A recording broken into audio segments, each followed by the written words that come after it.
Life is a game of tarot. My name is Mariah. Welcome. Now, this reading was done about a week and a half ago. It was supposed to go out in that time, and because I realised there are a couple of reads in here that I identify with, and since this reading was done, and now I recognise that the amount of noise that I had in the guide space for this reading was specific to the timing of the read.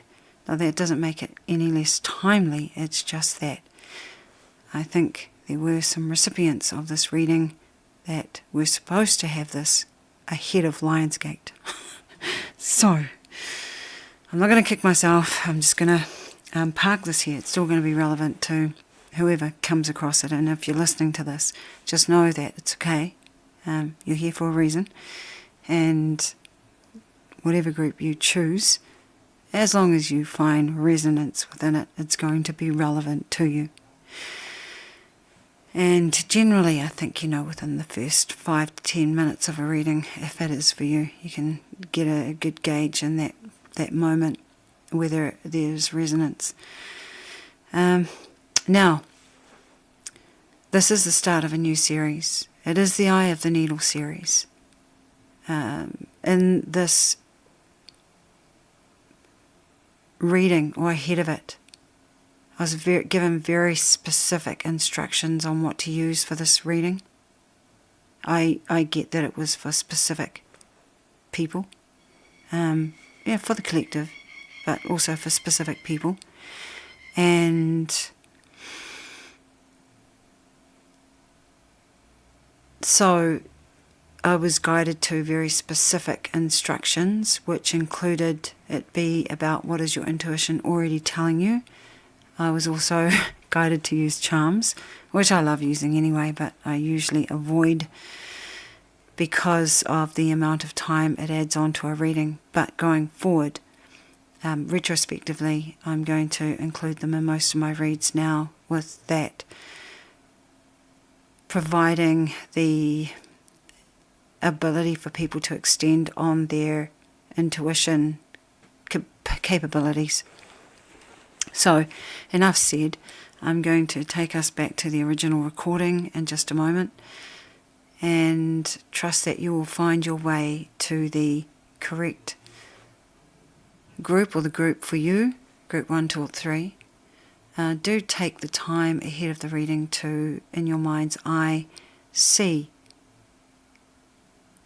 or hear or know, smell maybe, feel, I think I said feel, an object, and look for it in the charms. Okay, and you might want to pause to do that. Just take a 30-second meditation, minute or longer if you need to. Okay, so I will see you in your reading. I hope that this reading finds you well and in a great space. And if you are currently navigating a liminal space, I trust that these readings will provide guidance for you on your pathway forward, in alignment with your soul's true nature and purpose, your highest timeline, your full authentic self-expression, and a life you love. Okay, back to the original record now. Out of those envelopes. Okay, so that is the introduction. Hopefully you've been able to select a group. Hopefully you were able to receive what you needed to in that meditation. And, if you weren't able to, don't worry. Just give yourself a couple more moments, maybe pause and sit for a couple of moments to see what comes through for you. So, back to the topic, what is your intuition already telling you? If you haven't already selected a group, go ahead and do that, and I will meet you in the timestamps to hear what your higher self is already speaking, but that we are going to put words to.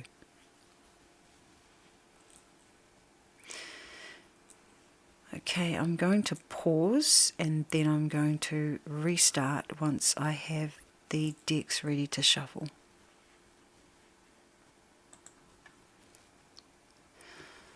Life is a game of tarot. Welcome to your reading.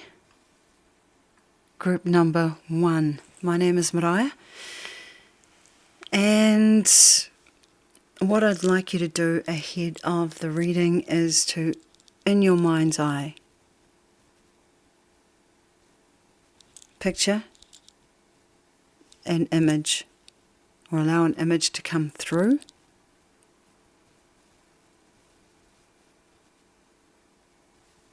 And you know, take the time you need. You might pay to pause the video.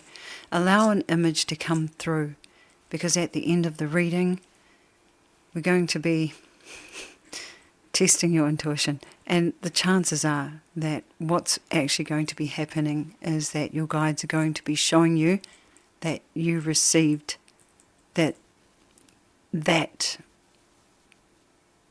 vision of that image. Now, it doesn't have to be a vision. It can be something that you hear, it can be something that you feel, or it can be something that you know, along those lines. So this is you likely getting to see how well your intuition is working, or how on point your intuition is. So the topic for today's reading, if you haven't already guessed, is what is your intuition already telling you? Okay, without further ado, we're going to get into this reading. I'm sorry, my camera is not working the way I'd like, so please excuse the fact that it's going to be bouncing around a little. Perhaps. Okay, so just sitting with group 1's reading for just a moment. I'm just tuning in, or making sure that I'm reading for your highest timeline, align with your soul's true nature and purpose, your full authentic self-expression, and a life you love. Tuning in with your source self and guides.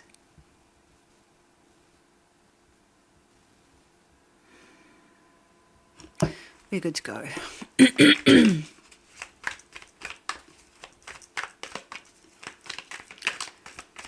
Okay, so let's just put this over here, shall we? Let's anchor that over there. Right there. Right there. Can we just make this a little bit more aesthetic?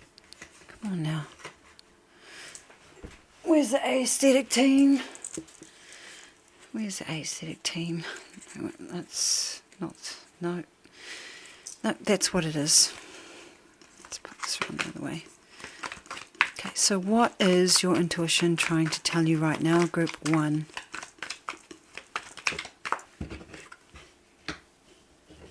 Actually, there's 2 cards there. We'll take them both. Just the fog or distraction. What is making it hard to hear that message?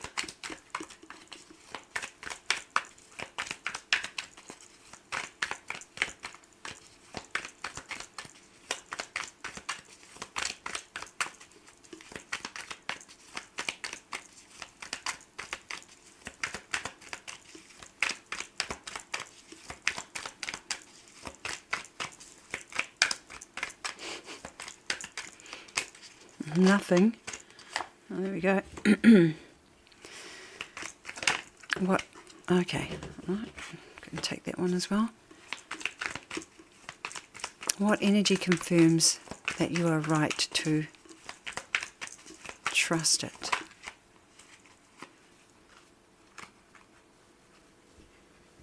That is, trust your intuition. And what is your next aligned step? Now that you know. Can we hit this one upside down?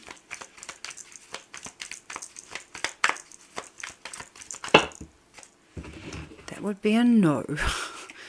Right, and it's a bunch. So I'm going to take it. Okay. Let me just line these all up.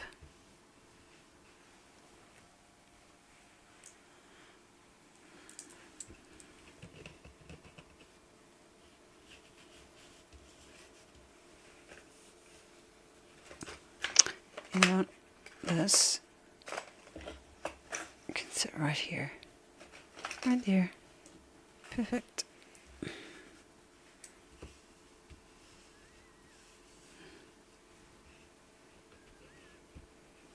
I'm trying not to be OCD about the fact that my camera is not playing ball. Okay, so I think we're ready to get into it. Now, we've done the soft start. I'm going to do the second start for anyone that wants to go straight to the reading.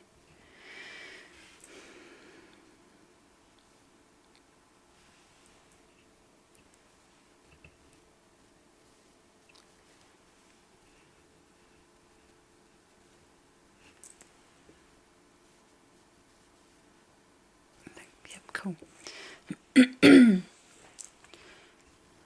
It's going to be okay. It's going to be okay, Mariah. Don't worry about the fact that the camera is not playing ball. Group number 1, welcome to your read. Life is a Game of Tarot. My name is Mariah. And you're reading today. What is your intuition already telling you? Before we start the reading, take a moment, pause if you need to allow yourself to visualize an object or an image or a letter or something in your mind, your mind's eye, using your knowing, your seeing, your feeling, or your hearing, using any of your clairs.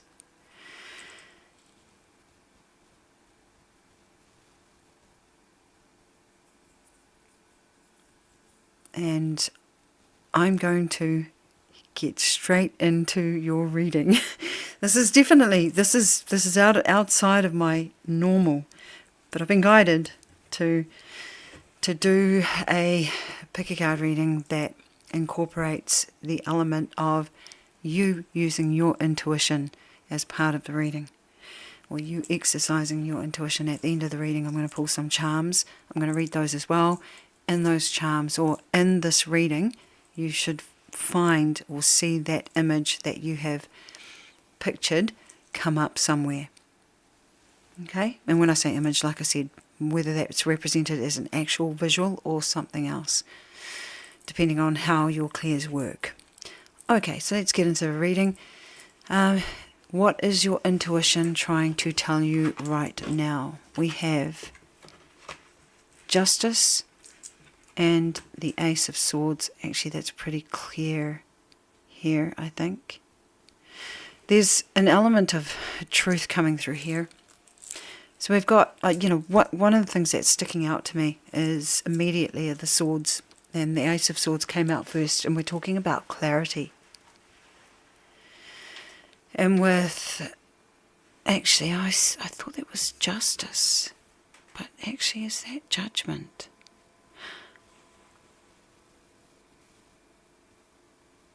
I think that might be. No, it's definitely Justice. That's interesting. I might need a moment. I'm just going to have to look and see what. Oh, I don't know if I'm going to be able to. Okay, you know what? We're going to take this as Justice. And yet, and maybe that's part of it. I don't know whether this is Justice or Judgment. and yet it's got a knight on it. You know what's so interesting? I don't think this is justice or judgment. I actually think this is the Knight of Swords. I don't use this deck a lot, but I was guided to use it, so I went with it. So, you know, right off the bat, we have this confusion. Is it this? Is it this? Is it this? And what I get here is that you may be wondering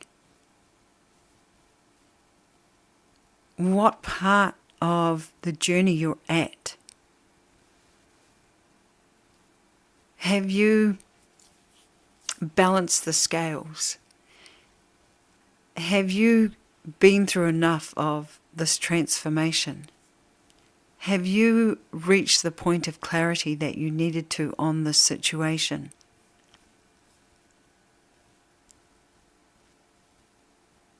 So that is what your intuition is likely telling you. There might be a little bit more here. I'm going to unpack a little more and more tarot, using what's become one of my favourite decks here. It's the Wild Unknown Pocket version. I like it because it's so easy to shuffle. Can we just clarify a little bit more? What is groups number 1? I know I keep calling you groups. What is group number 1's intuition already telling them?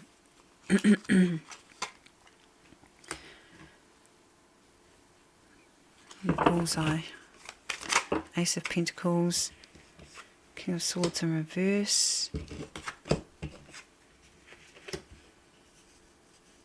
And the Two of Swords. You can see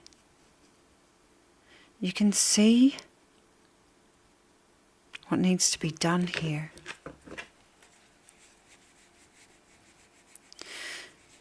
And we've got the King of Swords. I think, you know what I actually, and so it's like this is swords heavy. You know, I wouldn't be surprised if you are an air sign or have a lot of air energy in your chart. King of Swords energy. Specifically, King of Swords. I have to look him up because I can't remember which sign specifically he relates to. Let me just check it. Might be Gemini. Yeah, it is Gemini. So, Gemini, but could be either of the other two air signs, Libra, Aquarius. But yeah, a lot of swords energy here. I think you already know. This is like, Ace of Pentacles, this one here for me is a bullseye. Yeah, it's something that's planted in the ground. That is sprouting, that is growing. It's already, it's already lodged in the ground. But it's also a bullseye. And I'm seeing it here and I'm seeing it here. Where's my feather? I think there is something to be said or something to be done here.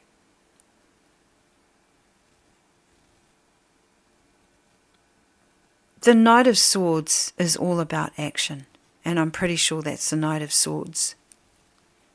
But like I said, there's also this feeling of, is this right? Is this the right thing? Is this balanced? Is this fair? Is this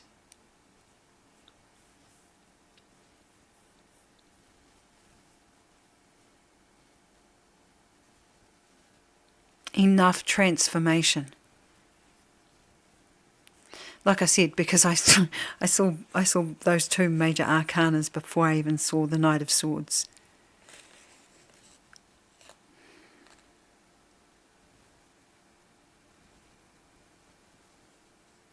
And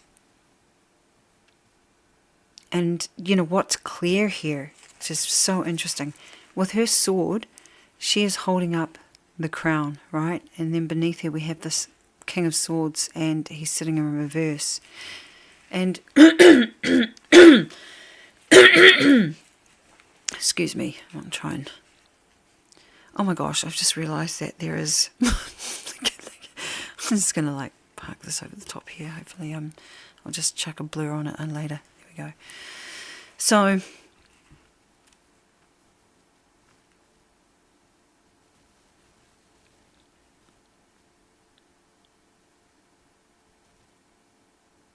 oh man, the irony is not lost on me. I won't say what I'm seeing right now. So, the thing is that I have this card here fully representing you, the Knight of Swords and also the King of Swords. What I'm seeing here is an evolution. And it's like you are, or have this capacity to stand in the shoes that the King of Swords has provided you with, but you haven't, you have elected to, let me just do something here, right there. You have elected to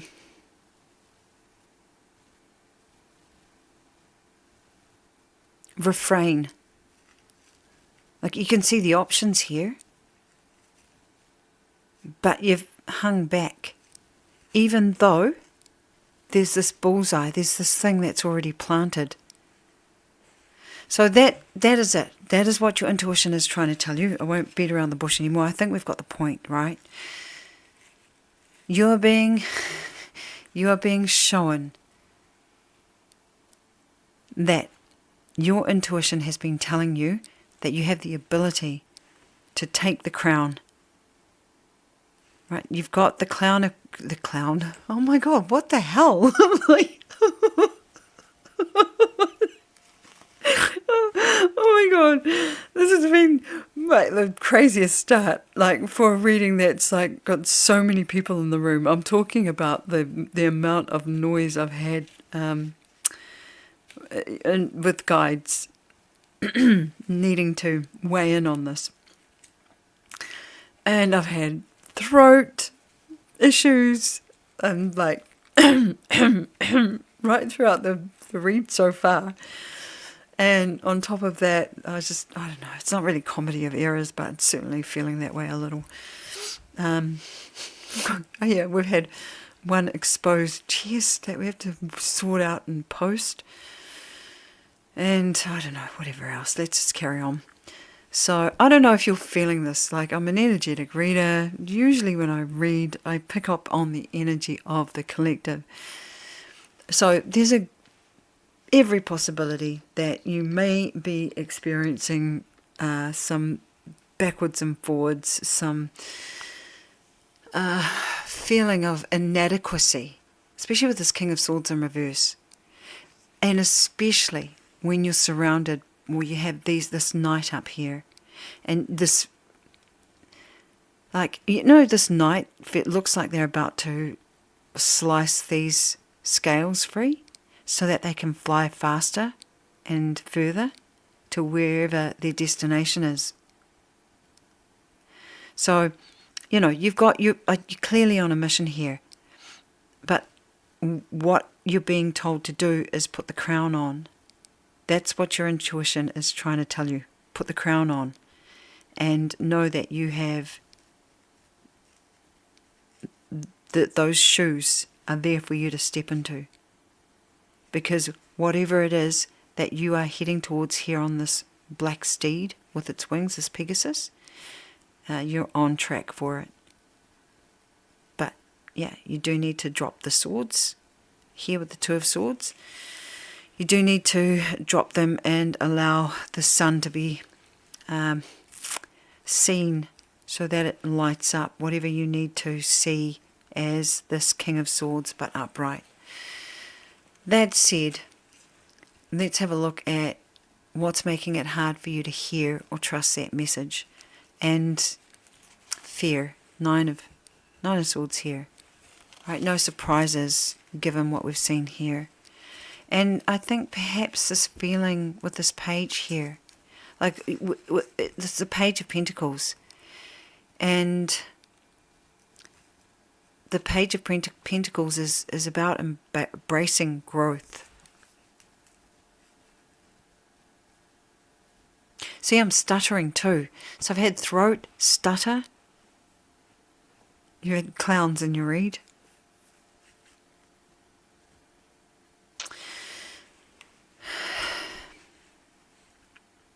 But yeah, this page is...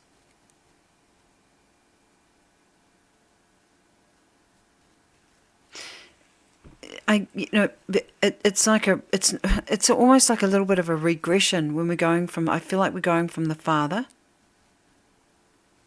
or the King of Swords, to the Knight, to the Page. And this page does want to embrace growth, but there's fear here that, I get the feeling that you may be worried that you're not going to be able to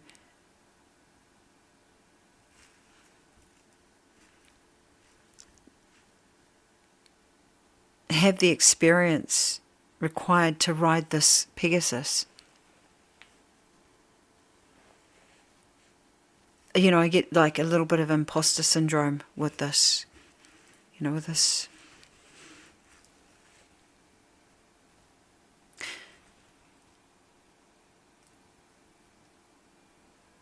But yeah, I know we're going to get the answers here, so I'll refrain from giving you what I can see would be guidance I'd normally give on this. I'll double back on this. So that's basically what I can see is making it hard for you to hear or trust that message. So going across here to the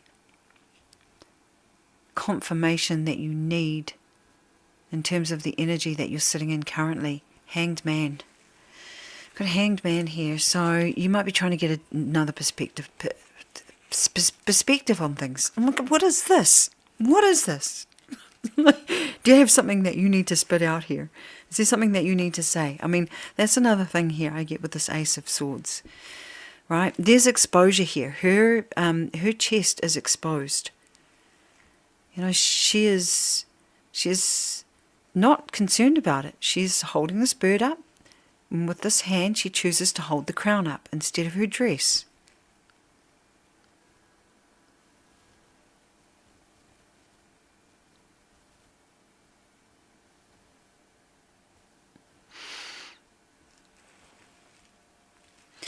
So, yeah, there's something I feel like you're sitting on here, and yeah, there is I feel like there's a bit of a choice here, but we'll see what happens when we get a little bit further into the reading.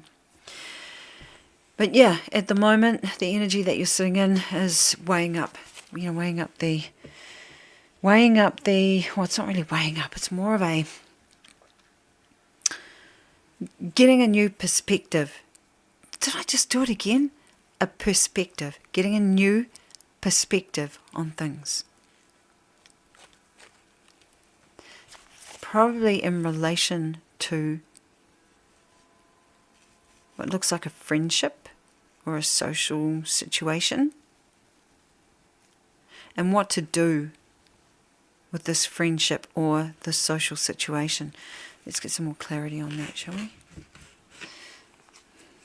What is this Three of Cups speaking to? Oh, not. Nope. Nope. It's communication. The Knight of Swords. And the Knight of Wands.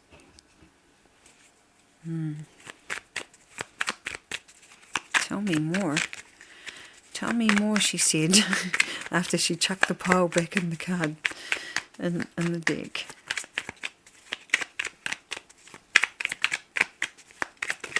Oh, on the floor.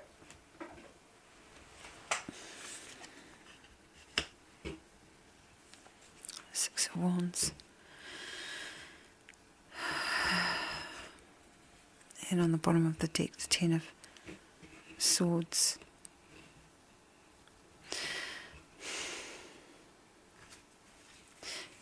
There's obviously a bit of pain here at the bottom, at the foundations. You know, the foundations, it's interesting. We've got this Six of Wands, and on the bottom of the deck, of course, the Ten of Swords. And then over here we have this Knight of Swords, who is flying upside down.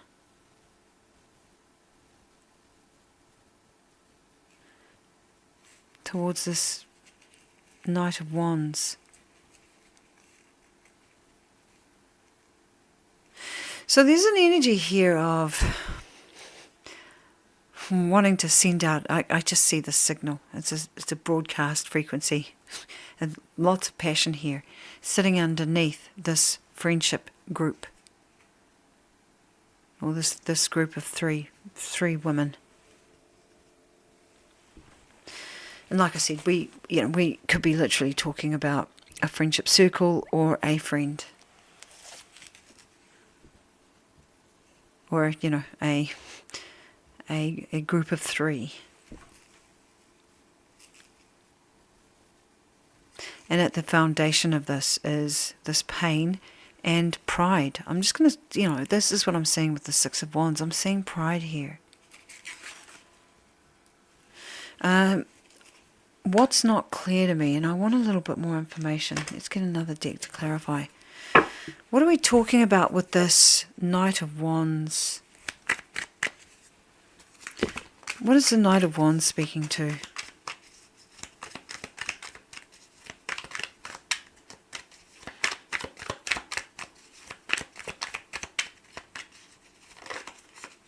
Yeah.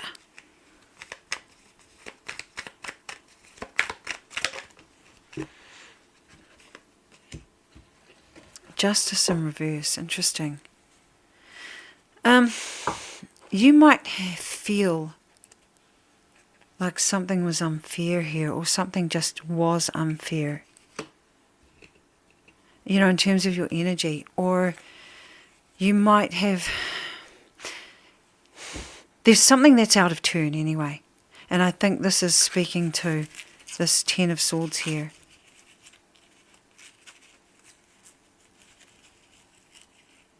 Can I get a very clear and concise understanding of this? Can you make this clear for me, please?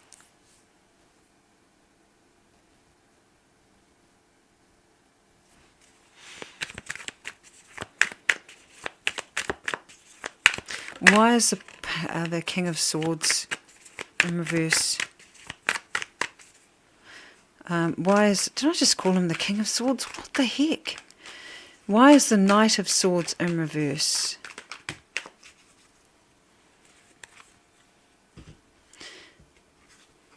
Okay. Well, we've got Hermit, Temperance, Nine of Wands. Fair. So, you know, what I get here is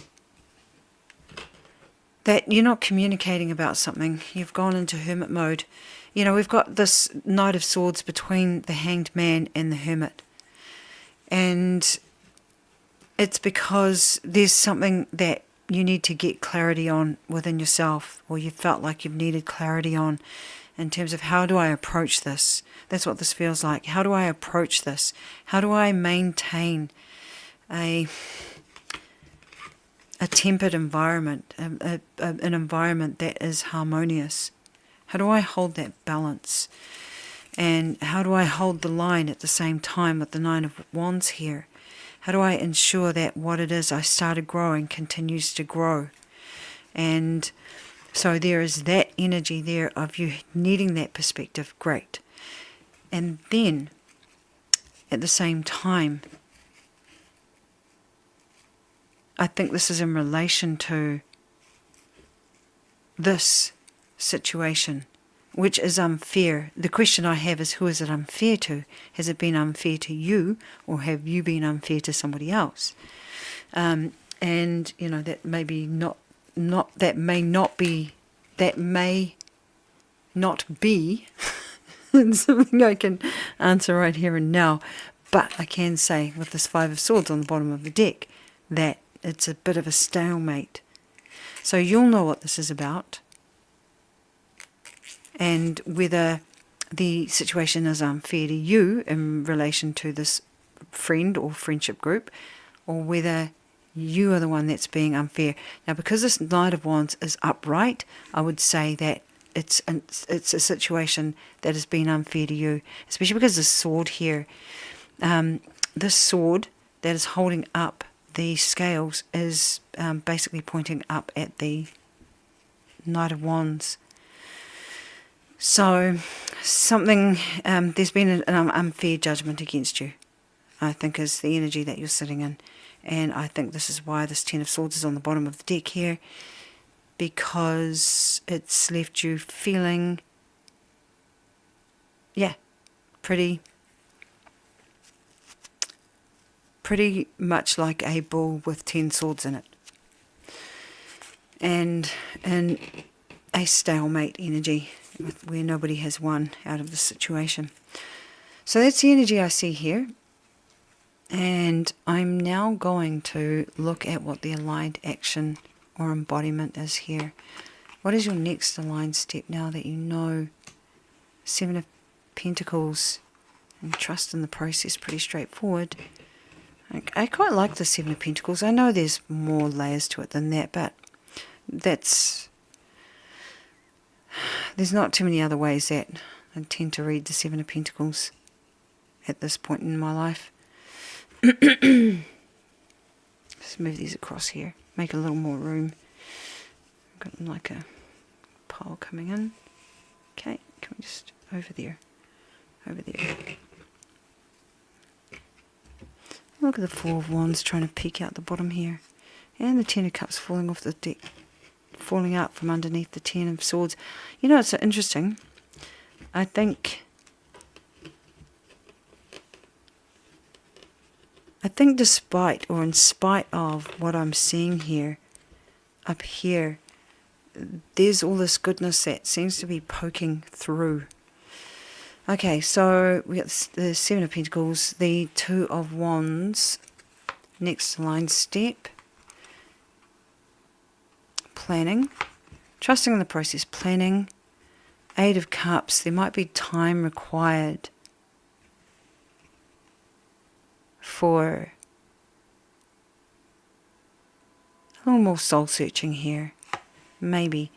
We'll just see, you know, especially while, yeah, sitting underneath the Seven of Pentacles. Oh, and look, we've got the Hermit again.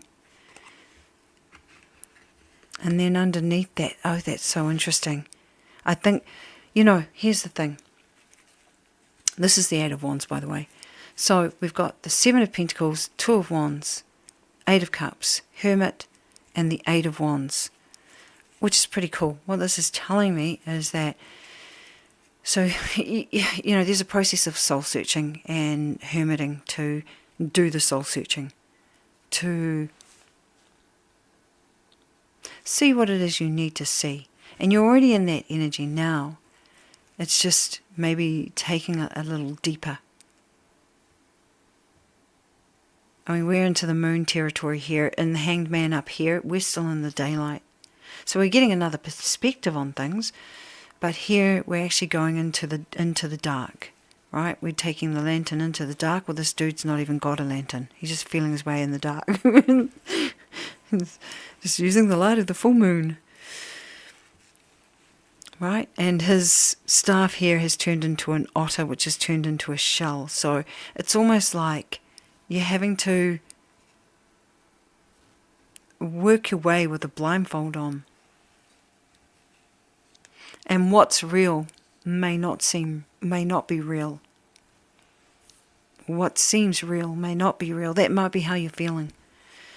But certainly it's what you're being called to embody. So, you know, one of the things that this journey will lead you on is to this place of higher understanding. I mean, the Hermit is a boss. The Hermit, you know, the Eight of Cups is searching for wisdom, is searching their soul for answers, where the Hermit arrives with the answers and the wisdom. Now, this process doesn't need to take you forever. right? You can basically do this as fast as you can do it. And it may be that, you don't need to or don't want to do it for an extended time, but that's going to be up to you. What I can see here is that while this is happening, while you're doing this, there is a process of trust here. A process of trust. And I feel this has got to do with trust in yourself, trust in the process, trust in whatever you determine as higher forces. I was about to say God. But trust. And, there's nothing stopping you from doing some planning here and being a bit strategic about, I said strategic and I was like, I just want to pull that back a bit. He's still in a place, this Two of Wands businessman. He's got, let me just study this card. He's got the globe in his hands. What's the look on his face? I get that he's not looking too happy. This Two of Wands is kind of looking a little morose, to be fair. And in this energy of, well, I need to do something. I need to plan a move forward here. So, strategic, maybe not. But definitely considering what to do next with some solemnness.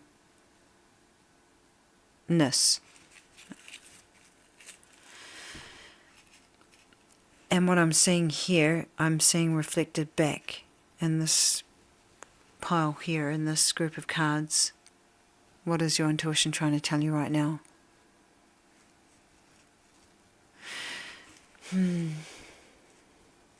So all of this embodiment is going to allow you to step into these shoes of this King of Swords. But you have to arrive, it's like taking the journey and going from the Eight of Cups to the Hermit. And once you've achieved that enlightenment, then I see that you're going to basically just shoot forward. And that shooting forward to me looks like you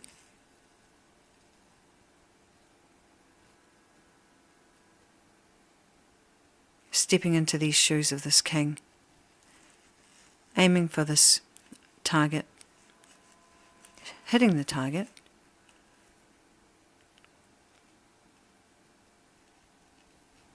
and being very happy ever after. That's what I see, because like I said, poking through the bottom of this, 10 of Cups, the Fool. Actually, we can't even see that because of my jolly camera. I need a new one. Maybe on my list of priorities, we'll see. Let me just pull these up here. There was something I saw here too. Oh no, I shuffled again, I think. But yeah, I definitely saw, that's right, I saw the Four of Wands coming out the bottom here. But yeah, 10 of Cups there. What else is underneath here? And the Fool. And the King of Wands. So, I see good stuff. I see good stuff.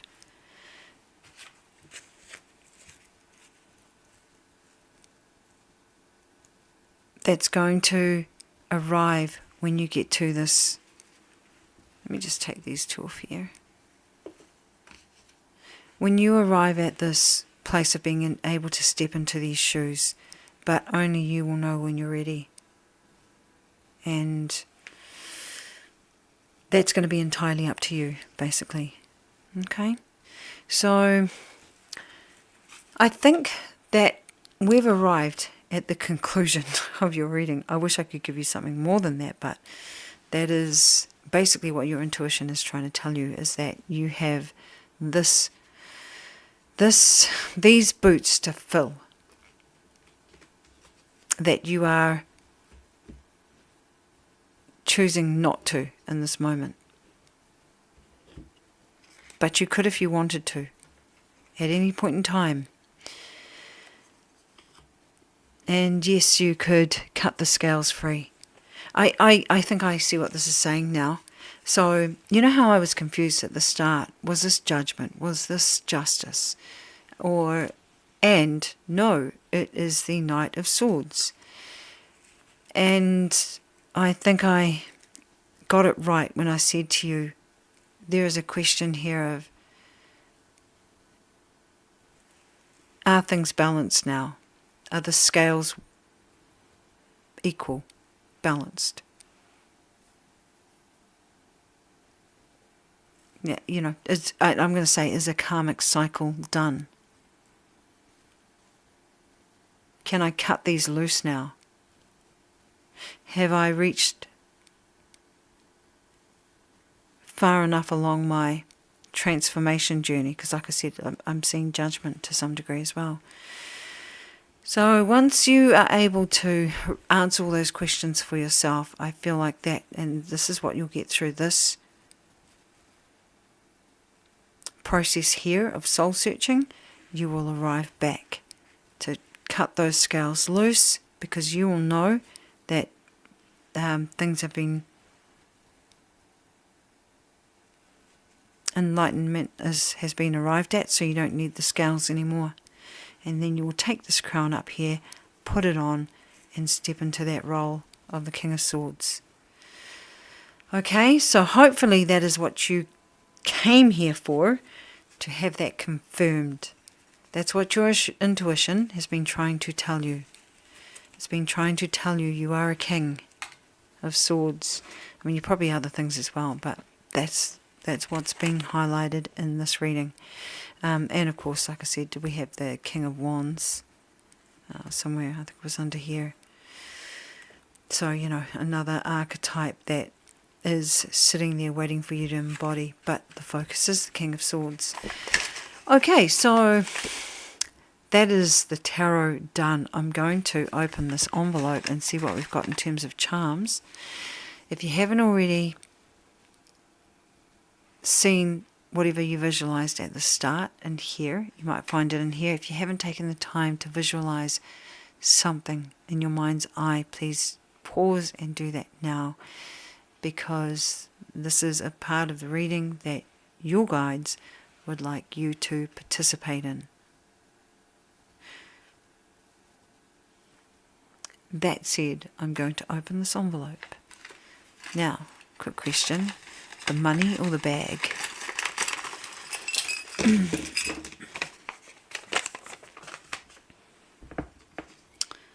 Okay, so what have we got here?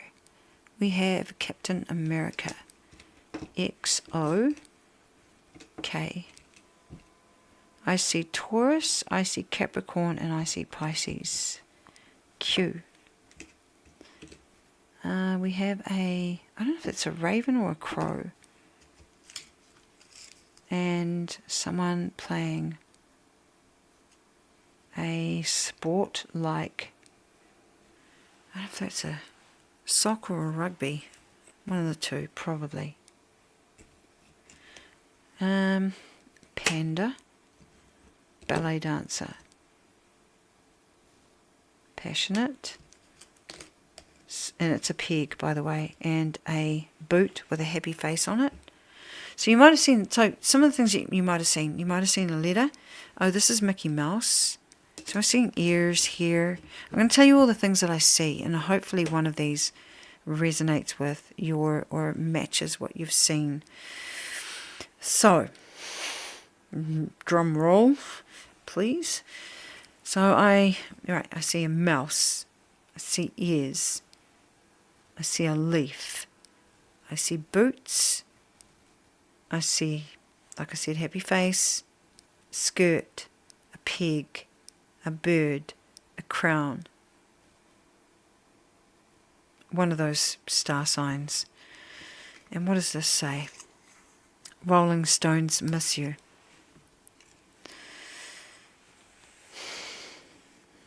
Maybe might pay for you to look up those lyrics. You might see something in there. if you haven't already seen it in this reading yet, or in these charms. So I did say I was going to read the charms, and so read I shall. I'm going to equate this Rolling Stones Miss You with this scenario up here. If it doesn't fit, don't make it fit, but that seems entirely appropriate to me. So, you know, I see boot action. I mean, we were talking about boots, weren't we? I was like, why is that so familiar? Because shoes to fill. Okay, so we're just going to park that right over there. Thank you. And, you know, it's like, it's this energy here. Knight energy, Knight of Swords energy. You know, this person's going somewhere with a purpose, and the purpose is to kick the ball, right? And interesting that initially we had him right over here. I think it's not going to be too long, right? When I say not too long, it's up to you. And it's measured by what you determine. You know, when it comes to soul searching, one of the things I find is that it's very easy to think something's going to take ages. And I'm like, yeah, I'll probably achieve this in about 3 months.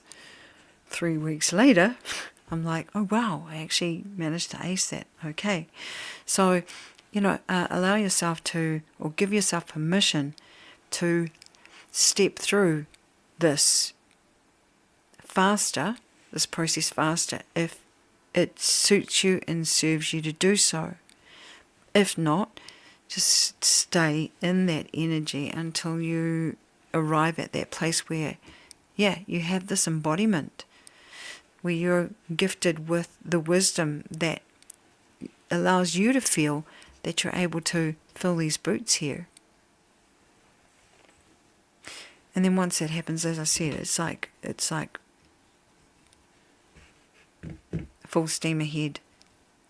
Full steam ahead. This has got to do with purpose, by the way, and what it is that you're being purposed with. Let me look at these other letters. Oh, this is not a good sign. I'm only like at the end of Group 1's reading. I might have to finish this off tomorrow. So we have, I mean, not your read. Your read's getting done now. Yeah, the letters Q, O, K, X. Those might mean something to you. Same with the signs that I see here. Pisces, Taurus, and I said Capricorn. I'm sure we can pick this one. And Virgo. So, yeah, that might be relevant to you. And, you know, we've got passionate, and it's sitting right on this justice in reverse.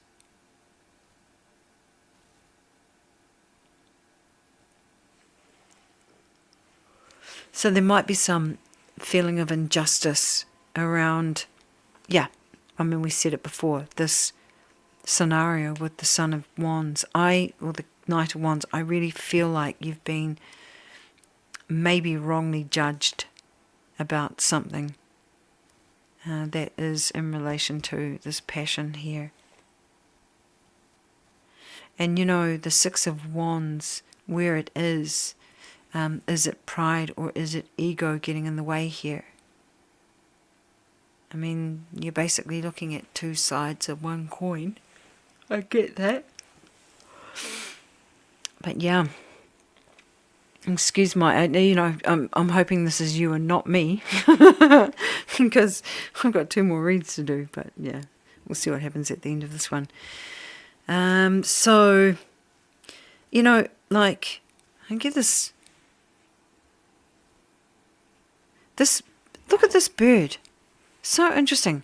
He reminds me of the energy that you're shown to be in this, you know, what your intuition is trying to tell you right now.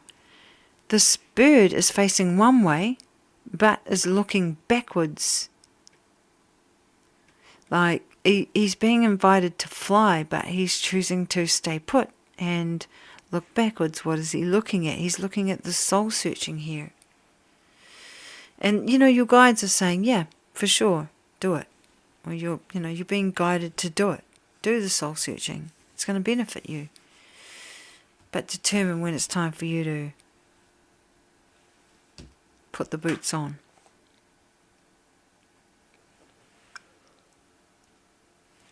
Now, in terms of Captain America and Mickey Mouse, they're right over the top of the Eight of Cups. And it's like, that's interesting because we've got Mickey Mouse with these really big ears. There might be, in this period, there's the potential for you to maybe get a little lost with what I was talking about here, in that, are you, while you're fumbling around in the dark, are you safe?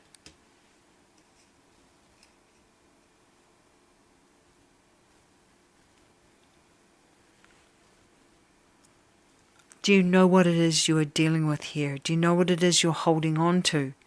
And is whatever you're holding on to, is it real? And so, what's interesting here is that we also have these two archetypes that are completely different. They're both heroes of a sort.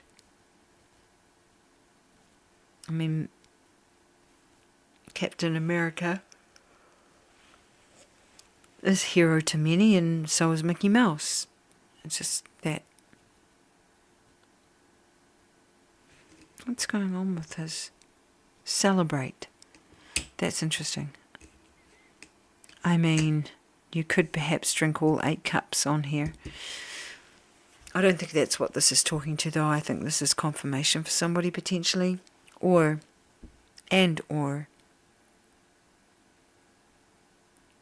letting me know that this card is done.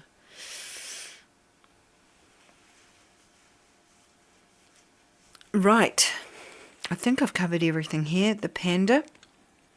Pandas are teddy bears, big cuddly teddy bears. I really think you've been maligned here. I do. I think you've been maligned. And I think that you're going to find your way back. Just to wrap this read up, everything's going to be fine. You'll find what you need to in the dark. That light that you are seeking, you will find it within yourself. To close, you already know what to do with this information. Trust in your own timing and walk it your way. Do it your way. Keep on the path. Okay? Awesome. All right. Okay, that's it. Catch you on the next reading. Bye for now. So, what is your intuition trying to tell you now? Group 2. Is that 2 cards here? Or just one? Just one. What's making it hard to hear or trust that message? Oh, okay, cool.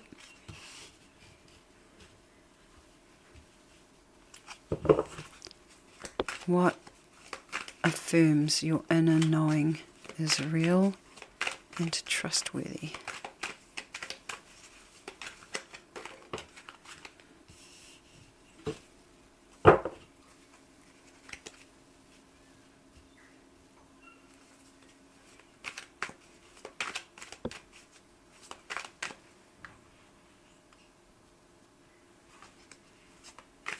What is your next aligned step now that you know?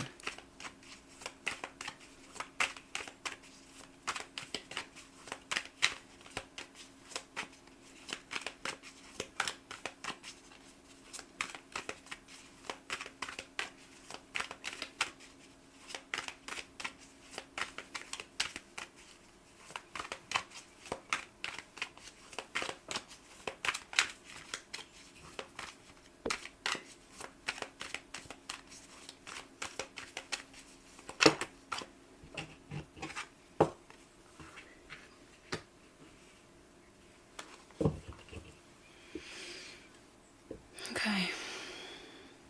Oh, there's one on the bottom of the deck. I mean, there's one I left here. the devil on the bottom. You know, it's funny, I almost want to re-pull just in case he was meant to be there. I'm going to take note of it. It's like there are no accidents. And this could be speaking to something about attachment here. We'll see. We'll see if the devil comes up in one of the clarifying decks. I'm just going to park this at the bottom, but otherwise what would have been on the bottom is the Five of Pentacles. Okay, so I'm just going to place this over here. Noted. And then we can begin the reading.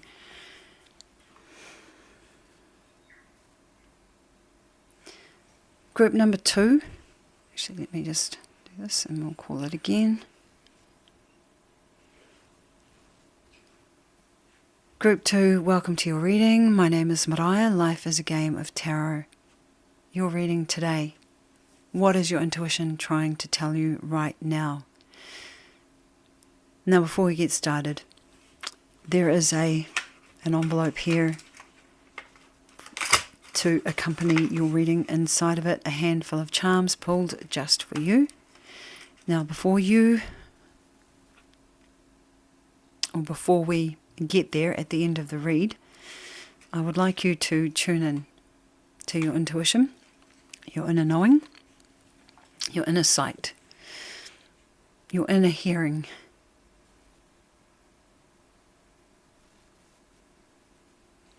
What do you think might be in here? If you can allow yourself to become present to a thought, a feeling, a sound, an image, could be a smell.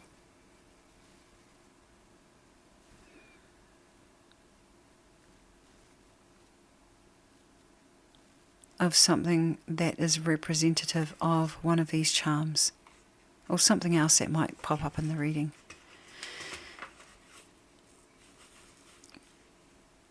Because this reading is your invitation to trust your inner knowing. And let's see how closely your intuition lines up. Okay, that said, it is time for us to actually get into your reading. So what is your intuition trying to tell you right now?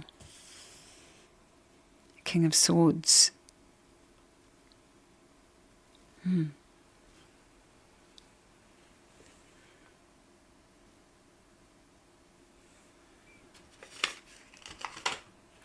Let's have a look here and see what's making it hard for you to hear or trust that message before we talk more about the King of Swords.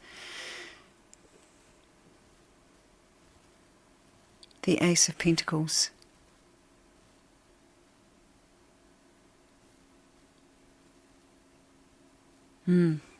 Interesting.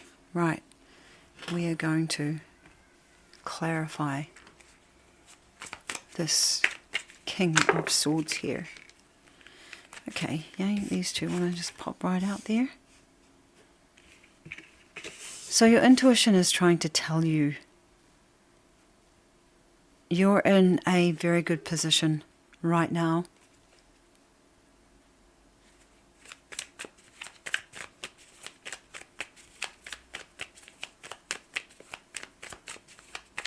To take on the role of the King of Swords. No, one more. Okay.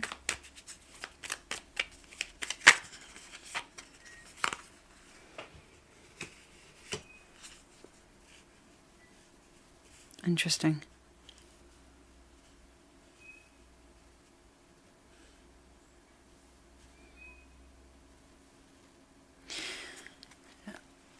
Where is my feather?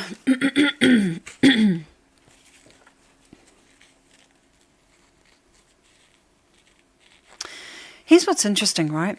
So your intuition is trying to tell you that you are ready to take on this leadership role here, this particular king. And this particular king is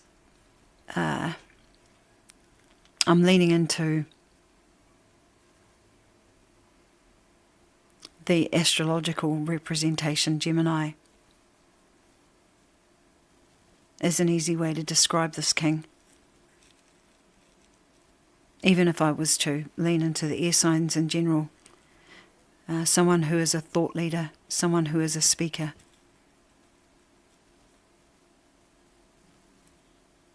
Someone who is progressive when it comes to their ideas. Someone who has embodied wisdom.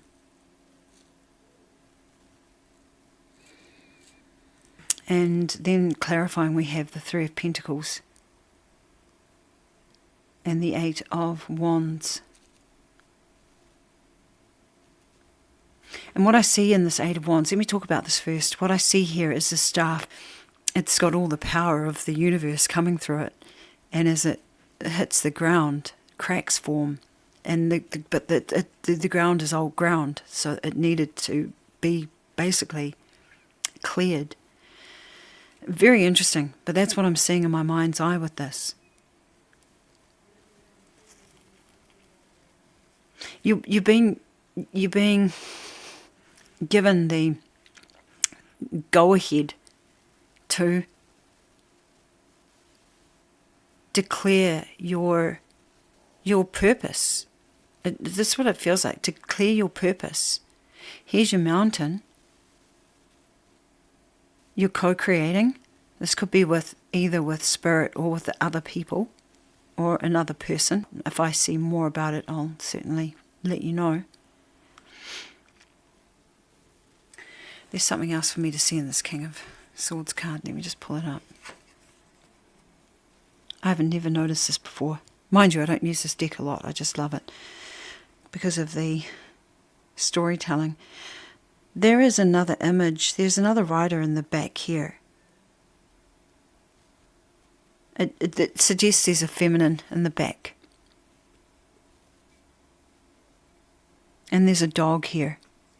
So there's three people in this card, or three figures in this card. There is the dog, the king, and the rider in the back. Which, like I said, feels like a feminine, or looks like a feminine, has feminine energy back here. And like I said, it feels like it's a co-creative thing, and it could be between you and another person and spirit. But it's like your team, whatever this whoever your co-creators are saying, we're ready, let's go. Smash that ground, and let's clear the way for whatever's got to be built here. Now this is interesting. At the foundation of all of this, we have the Five of Pentacles, the Nine of Cups, and the Eight of Pentacles. And so, like, there is something being fulfilled here. You know, this for me looks like fulfillment of, basically of purpose, especially with this trio here. What's interesting is that we have this Five of Pentacles here. This might talk to your experience as foundational. And the Five of Pentacles generally talks about being left out in the cold. And there's something about this, this experience that's being paired, or that has become purpose. And that purpose is being channeled into whatever your role is here. Okay, that's pretty clear. Yeah, I'm told that's it. I've given you what you needed to know here. So I'm going to move straight on to the distraction, or the fog here for you. What's making it hard for you to hear or trust this message? Let me just pull this up. You know, one of the things that I'm present to in this card is how when I was initially looking at it, I was like, that's interesting that we have the Ace of Pentacles as the distraction or the fog, or why it is you can't hear or trust that message. And what I saw here was these curtains that are open. And it's like in another room. This shield is in another room. In actual fact, and I'm just being drawn to the cross here. And it's almost like the shield is there and you're over this side of the room. But because it's in this sort of sacred area, there's a feeling here for me that you think that you're wondering perhaps whether you're allowed.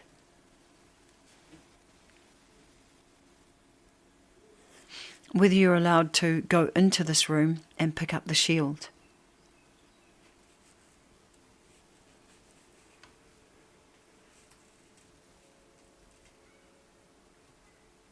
These curtains before, they were closed, but now they're open. But I think because they've been closed for so long or felt closed to you, that now they're open, you still are not sure whether you can go and pick up the shield, whether you can enter that room. So the confirmation that you need, what affirms your inner knowing, is real and trustworthy. Eight of Swords, and that's Guinevere. Guinevere, she's tied to the stake. Right, so Eight of Swords talks about restriction and limitation. In reverse, it suggests that the restrictions have come off. You would have recently found yourself coming out of some restrictions, and I'd say there'd be major restrictions or limitations. So, you know, and I'm seeing this as one of those limitations. But before, the limitation was that you couldn't even see into this room, but now you can see into this room. Very quick insert voiceover here, as I didn't explain as well as I would like to have explained what the shield was pointing to. I'm not even sure I pointed out that there was a cross on it. But the shield represents spirituality. It also represents what spirituality means to you and the world that it opens up for you. And so now I see you unrestricted in your ability to move forward to take that shield. Now that much I have said, but now you know when I'm talking about this shield and the Ace of Pentacles, what we're talking about really is about you now knowing that you can have a relationship with God, where perhaps in the past you haven't felt like that was accessible to you, that world was accessible to you, spirituality was accessible to you. It's as though the curtains have parted and you're able to not only see into that room that might have felt previously closed to you, but you're able to actually step forward and claim this. So all you've got to do now is walk towards the shield, pick it up, and it's yours. If we were looking at this in a typical deck, it would be the Ace of Pentacles. You know, the Ace of Pentacles is there, already growing. All you've got to do is add some water, and away she goes. Now, I know I didn't use this reference for no good reason. When we're looking at an Ace of Pentacles, when we consider that it's the seed of the suit, it's the start of the suit, and that the suit itself represents earth, material, matter. When you plant the seed in the ground, and that's the reference I'm making, and you add water, it grows, right? And when we're applying this to spirituality, simply put, it's as though you're being called, I guess, now to claim your spirituality, to plant it and allow it to grow within you. Your own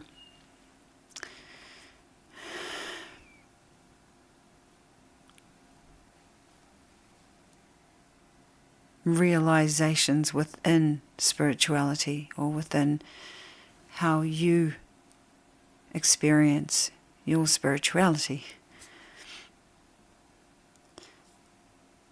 The water itself is your attention to it. It's the way you nurture the seed and the way you tend it. With that Eight of Swords that I've been pointing to, that was drawn in reverse, it's very clear to me that you are now free, where perhaps previously you weren't. And step into that room that was seemingly or felt closed to you. With the Six of Spears here, we're talking about, which is basically the Six of Wands, is to get on your, it's basically to get on your horse. Your next step is to be seen. Go out, be seen. Now, I was talking about this, with this King of Swords, about picking up. So, the King of Swords has a sword, obviously. But this king also has a staff, right? Which he uses to break ground, to move forward fearlessly. So there's a real feeling of King of Wands here, but in as much as moving forward fearlessly.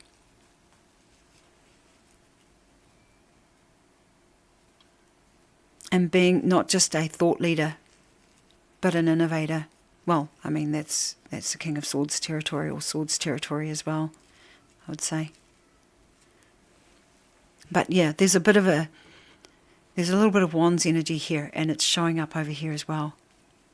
Because this is literally the Six of Wands, where this king is on their horse with a megaphone. I don't think, actually, you know what? He doesn't have a horse. In my mind, I can hear this. This king does not need a megaphone, which is cool. So, just get on your horse and get your staff, smash it into the ground, rally your team around you, right? Well, you don't need to rally. The team's already there. It's just, engage your team and pick up the shield, right? This divine shield. Water the pentacle, obviously. Water the seed that is already established, and become, because I see the cross here. For me, this is clearly spiritual. I mean, it could represent physical as well. But, water the seed. Really lean into this relationship. So, once you've picked it up, nurture that relationship.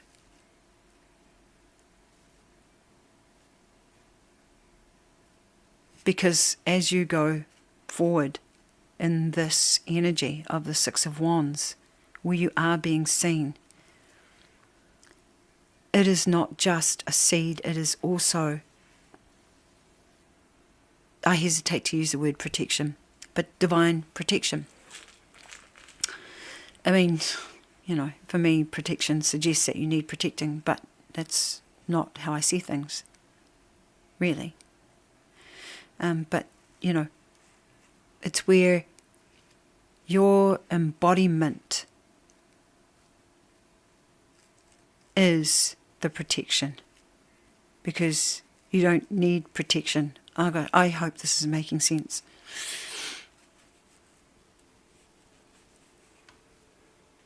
Your next step might be here, right? But this is basically also your outcome, is this King of Swords. And taking your will and what you've been gifted with and clearing away. You know, like, it's so funny because what I see here is like, I just see this old earth.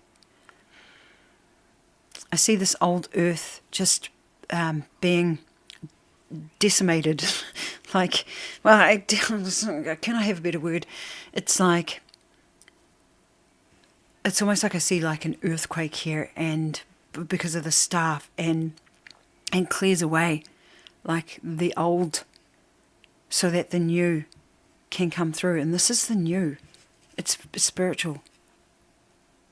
It's really beautiful.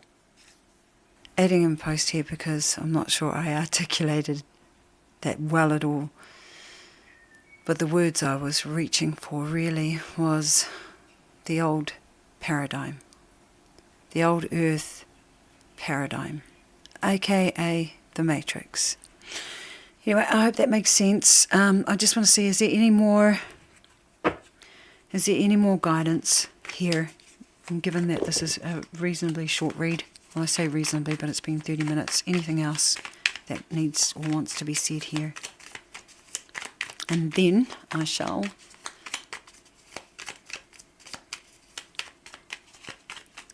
bring out the charms. Oh yeah, there we go. Get on the horse. Just move forward. Anything else? Move forward. I mean, there's one horse in this, not two. Right? There's one horse. And what I mean by that is that you're not got two different directions you're being pulled in. Just one. You know where it is you've got to go. You've got the sun above you and the moon here, leading with your third eye. And, you know, I've just placed it beneath the shield. You're connected. You're probably more connected than you think you are, given you haven't quite picked up the shield yet. So go pick up the shield and give yourself permission to pick it up. High Priestess saying exactly the same thing, right? You. Oh my God! I'm excited for you. So lean in. Like, this is saying exactly the same thing. High Priestess. So this is Chariot. This is High Priestess. So your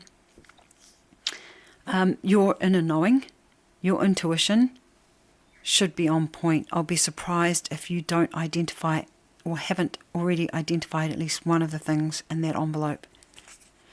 Anything else? Yes or no? No. Wrap it up. Okay. Right. Yes. Trust your inner knowing. It's working for you. You've got all the stuff. You've got all the tools. All that remains here is for you to pick up the shield, get on the horse. Okay?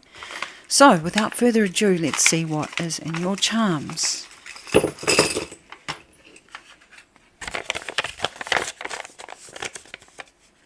Okay. Let's have a look here. So, we have... Oh, yay, we have the planets represented in symbols. I'm going to have to get a book out. I'll just park that over here. Got the letter T. Arizona and a Native American on the front here, playing a wind instrument of some kind. I think it's Native American. Oh, it's Arizona, of course it is. Germany here, USA. Okay, this charm here, it actually represents the Tatars. Like, that's what it represents. I'm just going to call out what they are, and then I'll come back and see what we have in terms of meaning. So I'm calling out what they are at the moment so that you can check them against whatever it is that you held in your mind's eye at the start of the read. We have a rock here, or a crystal. It's actually, I think this is agate. It's a crystal that I picked up in one of our lakes here in New Zealand. But I'm pretty sure it's some kind of agate. But yeah, it's a rock. Traffic lights. What have we got here? Mickey Mouse. Been collecting these. Oh no, it's not Mickey Mouse actually. It's Minnie Mouse. And these are Disney characters. What is this one called? Winnie the Pooh. Oh my god, I can't believe I had trouble like naming that one. Darth Vader. No, it's not even Darth Vader. Oh my god, I'm like way off.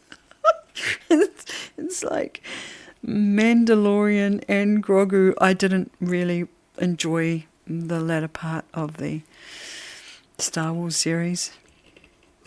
We have Chewbacca and Joy from Inside Out. I've not watched that film, but I should, apparently. It's really good. So, I do, Disney characters might be a thing for you. What else have we got here? What does this say? I adore you. I adore you. All right, let's put this over here. And fun. There's a lot of fun energy coming out in here. We've got this cross again. And it's not lost on me. This one here, these charms, when I put them in, they kind of remind me of real sensual energy with them. What is that song that Rihanna sings?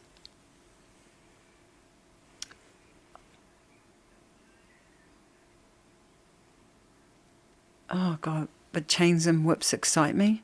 I don't know, it might be called S&M or something. But yeah, these two together, there's some other energy in here. Like that's not straight. Yeah, I'll come back to that. I don't mean to be awkward about it. Yet. Y-E-T. Okay. So let me just see if I can see anything else in these that might have come up in your mind. So obviously cup. I don't know what these things are called in reality as bedroom toys, but like they're just like smacky things.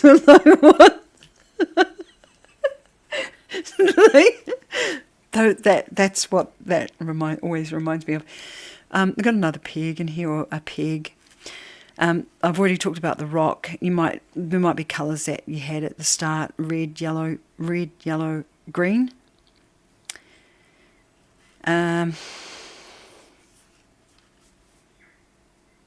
I've already talked about these characters.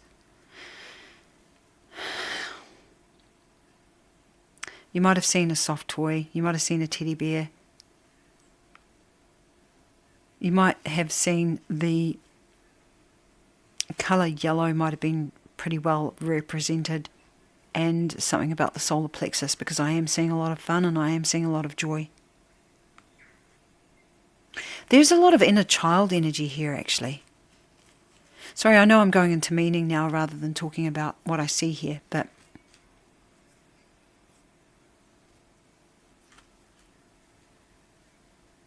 yeah, sorry about it. Not really. I think that's... you know what's funny? I'm just seeing this pentagram here as well, just poking out. I know it's on the cards, but I just can't help but noticing it. So, mentioning it, yeah, there's a lot of adoration. There's a lot of adoration here, there's a lot of fun here, there's a lot of really nice energy, and some flirty energy here as well, and suggestive stuff. So I don't know if you came into this reading thinking about that, but like it's in here. Okay, this might come as confirmation for you. Now, let me unpack these. I want to see what I see here. I'm going to have to pause and pull up a map of the planets. I would definitely see the moon here, but there is a little man. I'm not sure what these two over this side are. So let me pause and come back. Okay, just shows you how much I know, because apparently that is Venus. This is Mercury, which rules Gemini, and this is Saturn, which rules Capricorn, and I think also Aquarius. Let me just check the rest of the deck. So anyway, let me just show you so that you can see. That one was showing, and that one there, which is apparently Capricorn and Moon. Venus is there. Venus rules Taurus and Libra, that I know. And let me just check that one there. What is that one? Okay, definitely don't know what I'm talking about here. Okay, this is Mars. Okay, Mars rules Aries. Then we have North Node. Right, we have North Node, we have the Moon, we have Venus, represented over this side, and let's just turn this around. That's definitely Saturn, ruling Capricorn and Aquarius, and yeah, that's pretty much it. Great. But if I mentioned any of them, take them. Just take them. Okay?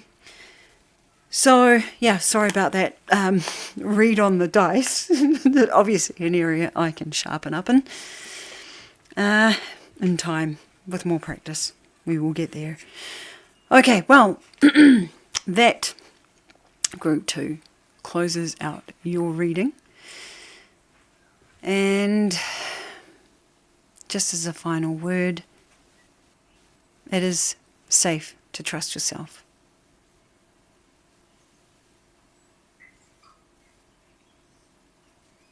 I'm just being called to come back to talk about these, actually, before I give a final goodbye.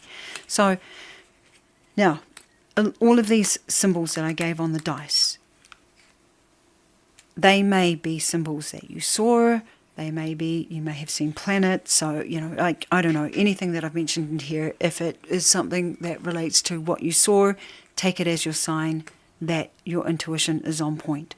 Now, and also, what I didn't do was go over the meaning, you know, these charms in relation to the read itself. So let me do that before I prematurely close, because I did get called back to this. So if you saw yourself represented in here, take that also as confirmation that this reading is for you. You might have seen more than one, but, you know, obviously if you watched through this reading, it was pretty straightforward. That reading was either going to resonate with you or not, and if it doesn't, don't take it on board. But, you know, understand that if you got to the end of this reading and there is something represented in this group here for you rather than the read itself, then take that, you know, as a sign that your intuition is on point. You know, don't make something fit that doesn't fit, obviously. But, yeah. That aside, let me just see what else I have here in terms of meaning. I mentioned these two. I mentioned the the fact that there's a lot of playful energy here, a lot of, and that's actually what surrounds you. Right, that surrounds you. I wouldn't be surprised if this is referring to you in relation to whatever is sitting back here in this King of Swords card. So, you know, if there's somebody else that's on your mind here, this potentially could be talking about your feelings here, given that this reading is about you. But, you know, like, I also accept that, you know, mirror energy is a thing, so largely this is probably their feelings for you as well. So, playful energy. This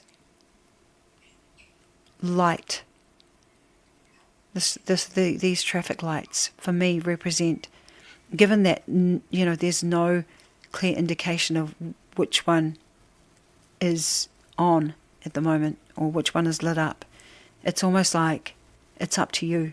Timing here when you get on this horse is up to you. I mean, you can stand here at this doorway for as long as you like, and you can move forward as soon as you like, because the chains are now off. You're free from whatever's been holding you back here.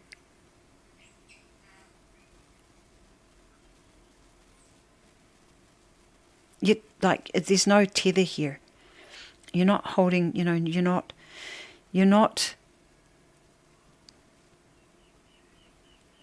I just get liberation. You're not tethered to anything.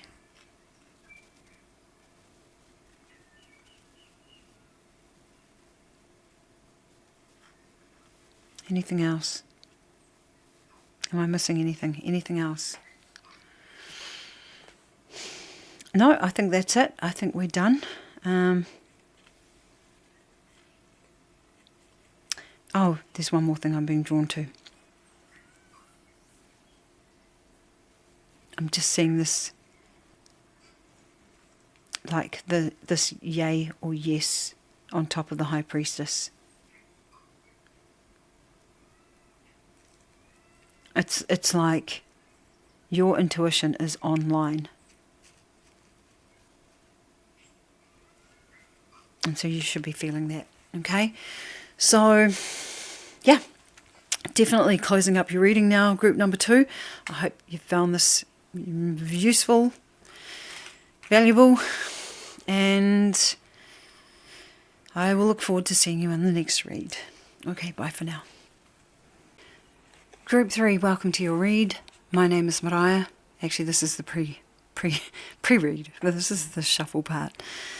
So, actually, let me just do that and then save the official welcome for the mark, for the timestamp. So, I am reading with the Light Seers tarot deck and the envelope.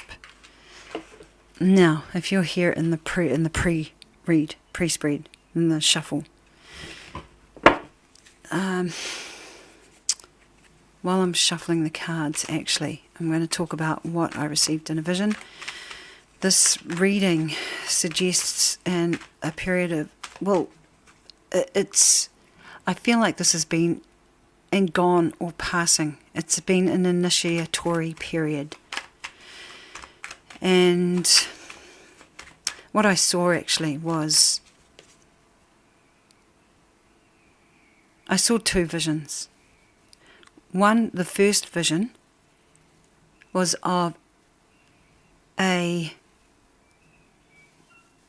portal, and the portal was made out of squares. It's like it was constructed deliberately, and I was racing through the portal. So, and I recognized that I was representing you in this reading. Racing through the portal, and as time went on, that portal became smaller and smaller and smaller And when I got through the end of it, it was like I was or had passed through the eye of the needle. Now, I initially thought, oh, this is what's coming. But in hindsight, it's a lot more of a feeling of this is what has been and what you are coming out of. When I arrived out of this portal, because I recognised the eye of the needle, of course, in my mind's eye I saw a needle, and then I saw a balloon, and the popping of a balloon. And my initial reaction was one of fear. I'm like, oh no, the balloon has been popped. But I realised that, there was my own projected fear there. It wasn't really, it wasn't what I realised is that there was nothing good or bad in the balloon. It was that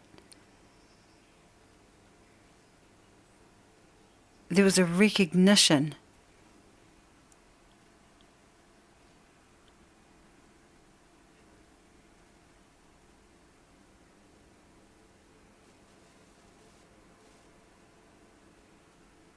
that there was no need for concern.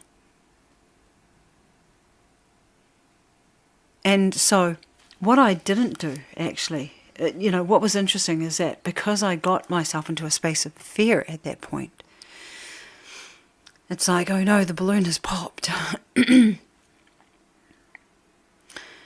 I immediately came out of that vision and I didn't stay for the end of it. But what I saw at the end when I went back in is I saw the conclusion. And the conclusion was one of celebration and one of meeting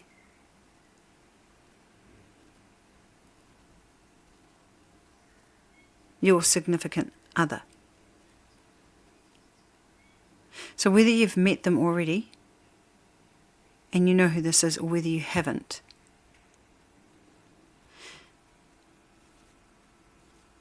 what I'm telling you is that relax. Basically relax. Because I had another vision when I came back to redo this reading, because of the fact that the whole reading I led in fear. I was like, oh no, this doesn't look good. And so it was completely subjective. And it's not a good way to do a reading, so... Yeah, so what I did was I went back in and this time I saw a spaceship, and the spaceship was leaving its port, and that spaceship was wrapped around me. And as I got further along from the place that I'd left to the destination, which was Earth, basically, as I got closer to Earth, that spaceship came apart.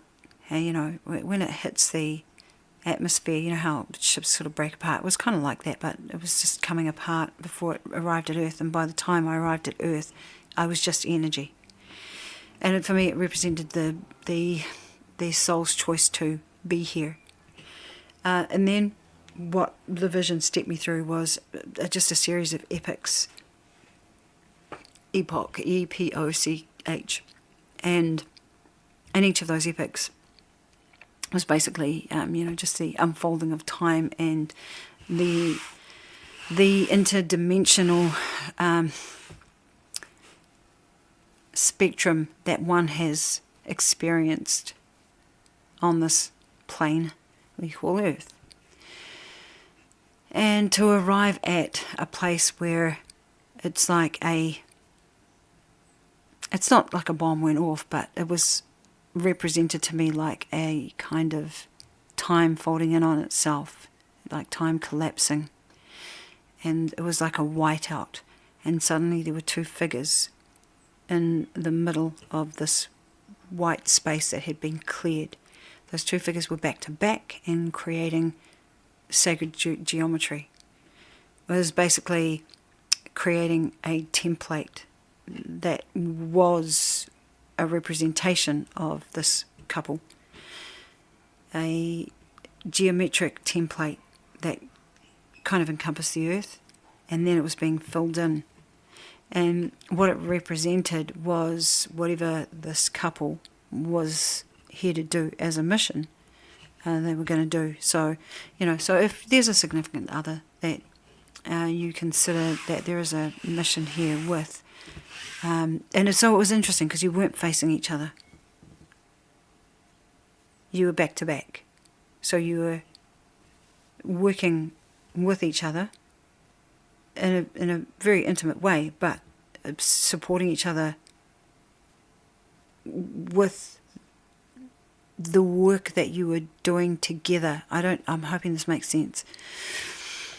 So, yeah, but you had each other's backs while you were doing this work, and it was creating something that was going to be beneficial for a lot of others. It's 10 of Pentacles, basically.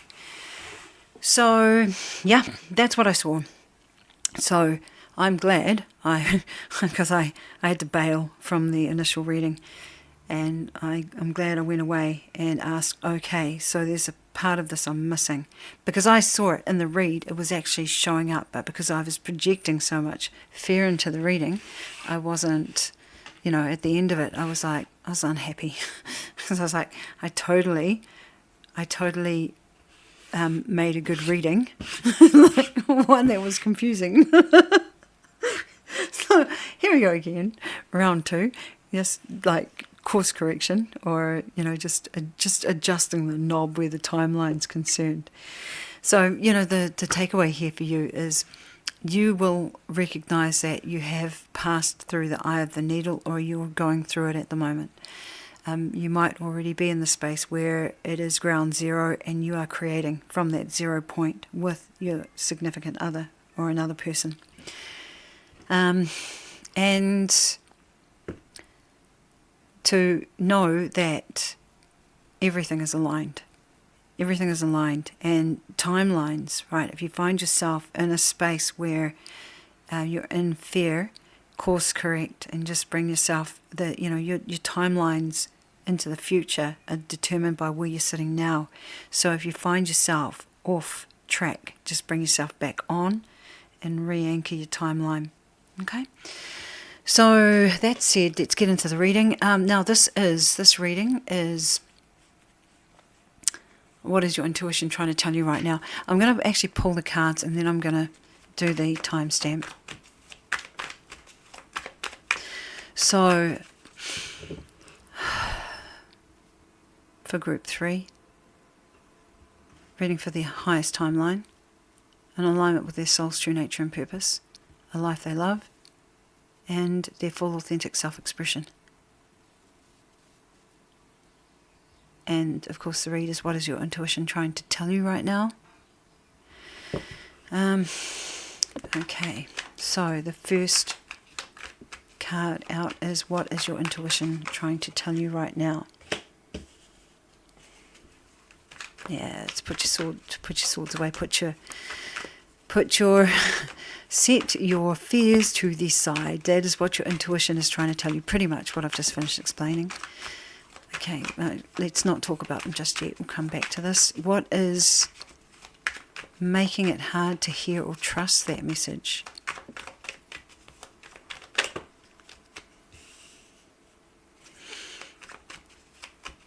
The fact that you are really tapped in. And tell me more.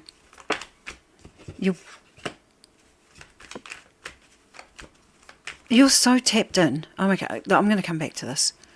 The confirmation that you need, what affirms your inner knowing is real and trustworthy.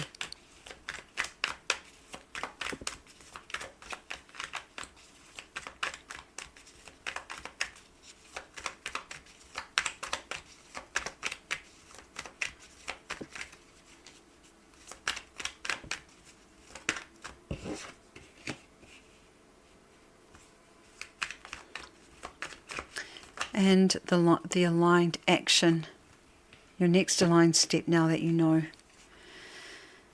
Okay, and on the bottom of the deck we have the Ace of Pentacles, beneath it the Chariot. Right, not going any further, I can see what's there and it's unnecessary. Very good. Just park that over there. Let's put these up here. Okay.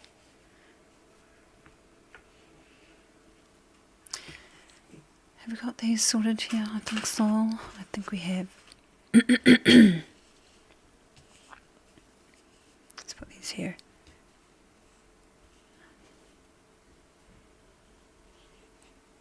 I see what this is talking to. I see. I'll just put these here. We can like surprise ourselves with what's under there. Okay, I think we're ready to start right now. Group number 3, welcome to your read. Life is a Game of Tarot. My name is Mariah.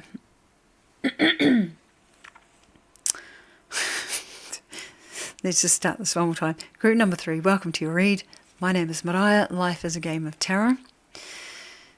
Your reading today is, what is your intuition trying to tell you right now? I'm going to encourage you to go back to the shuffle and have a listen, because I had a couple of really strong visions ahead of this reading. This is the second time doing this reading, and I've explained why at the point of shuffling. And yeah, that might give you some context for this reading as well, or some further context, or a backstory is probably better as an explanation. So what I would also like you to do is just pause for a moment in a second and take the time to bring into your mind's eye an object or an image or a sound or a feeling, because not only is this a reading for you, it's also a means for you to test your intuition. I was guided to do this for this reading.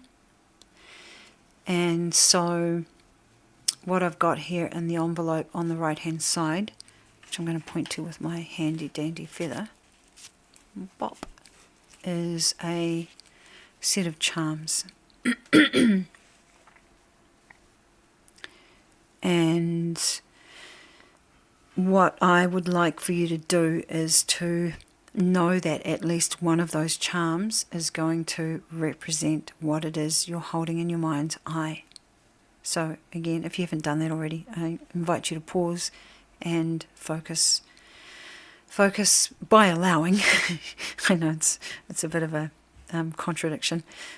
Allow yourself to see what it is that your guides or your source self or your higher self is showing you, is represented in this envelope. Now, I've already seen what's in the envelope. Obviously, this is not the first time doing it. I wanted to hold on to those, but I wanted to redo the reading and come at it zero pointed. So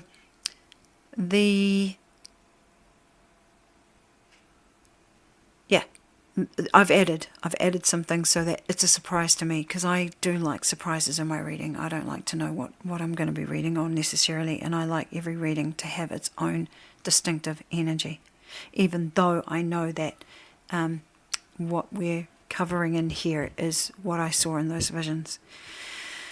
So that aside, I'm going to get into the reading, and yeah, I think I've covered everything I need to before we start.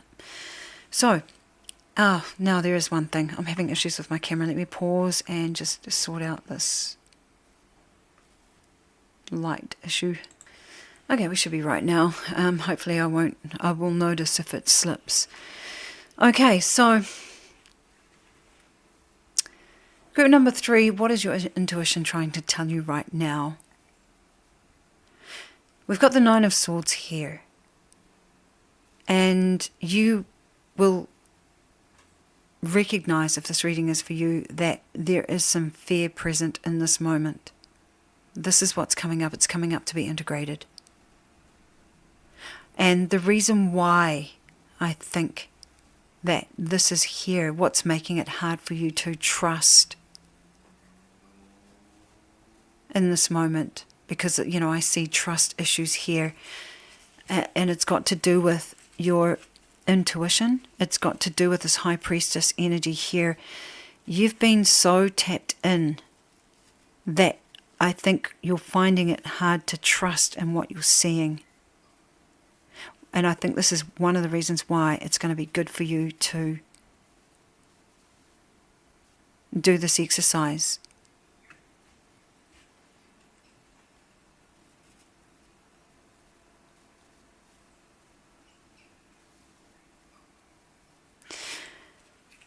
But yeah, it's like, because you've been so diligent in your work here with your third eye, but there's nothing else around it. There's no physical evidence. I think you're worried that what you're seeing isn't true. And oh gosh, this is going to be a short read, fingers crossed. Maybe except for the charms, because there are quite a few in there. With the Page of Cups here in the position of providing you with confirmation, and that letting you know that it's okay to trust in your intuition.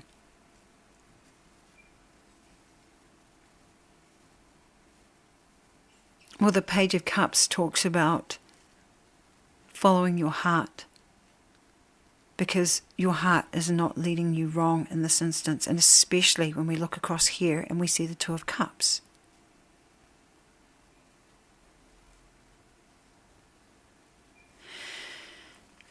So, and you know, here's the interesting thing. In the vision that I had, actually, you know, I'm not going to talk about it. Go back and watch it. Go back and watch it. So this will, you know, make it a little more sense. I will timestamp the pre-shuffle so that it's easy to find.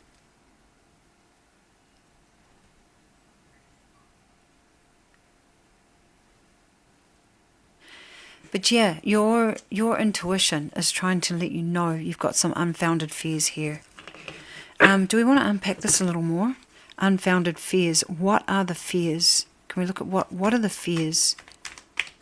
What are the fears that Group 3 has? Seven of Wands.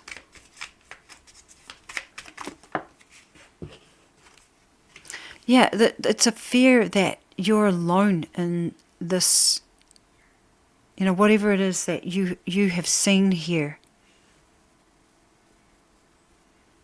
Your fear is that you're this solitary flame holding this vision that you have. But it's not true. Your fear is that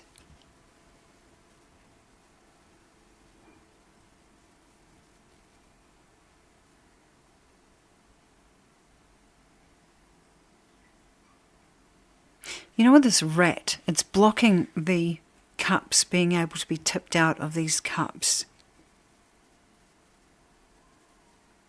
And I think your fear is that something has gotten stuck here, preventing flow. But what is the truth of it? What is the truth of things? Queen of Pentacles. What is the truth of things?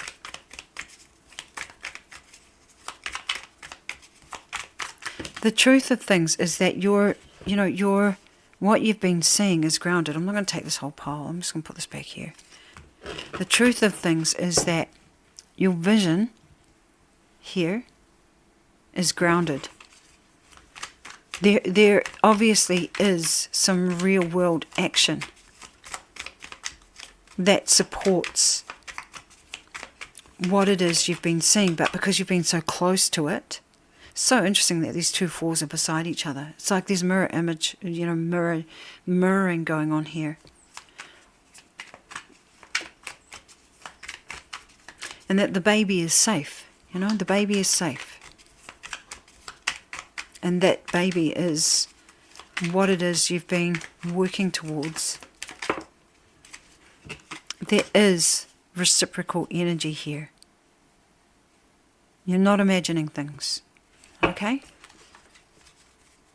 That's the skinny of it. And Seven of Pentacles, bottom of the deck. Trust in the process.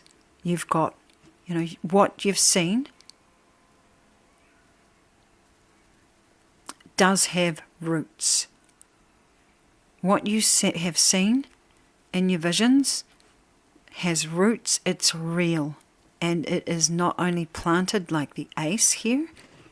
Not only is it planted, but it's also in the process of growing fruit. Okay? So, for me, this does relate to another person. But when I did the initial read, it also related to your work, your area of work. What it is, like whether it's a project or something to do with I'm going to say mission, because that's clearly what I saw in the vision that I had ahead of this reading. But, you know, take what resonates. It is a collective reading. I'm trusting that, you know, whoever needs to find this will find this in time, at the right time.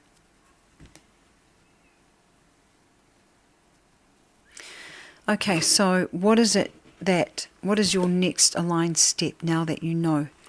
Two of Cups, Five of Wands. I see a lot of activity here. Judgment. You're giving up. There's something being given up here, right? And for me, it's giving up this fear. It's letting go of what is not true. And the Page of Wands.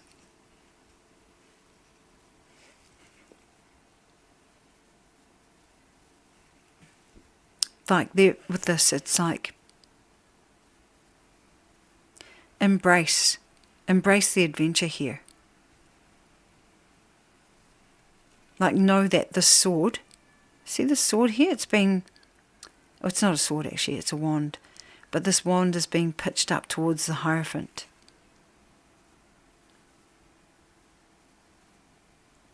Who's laughing?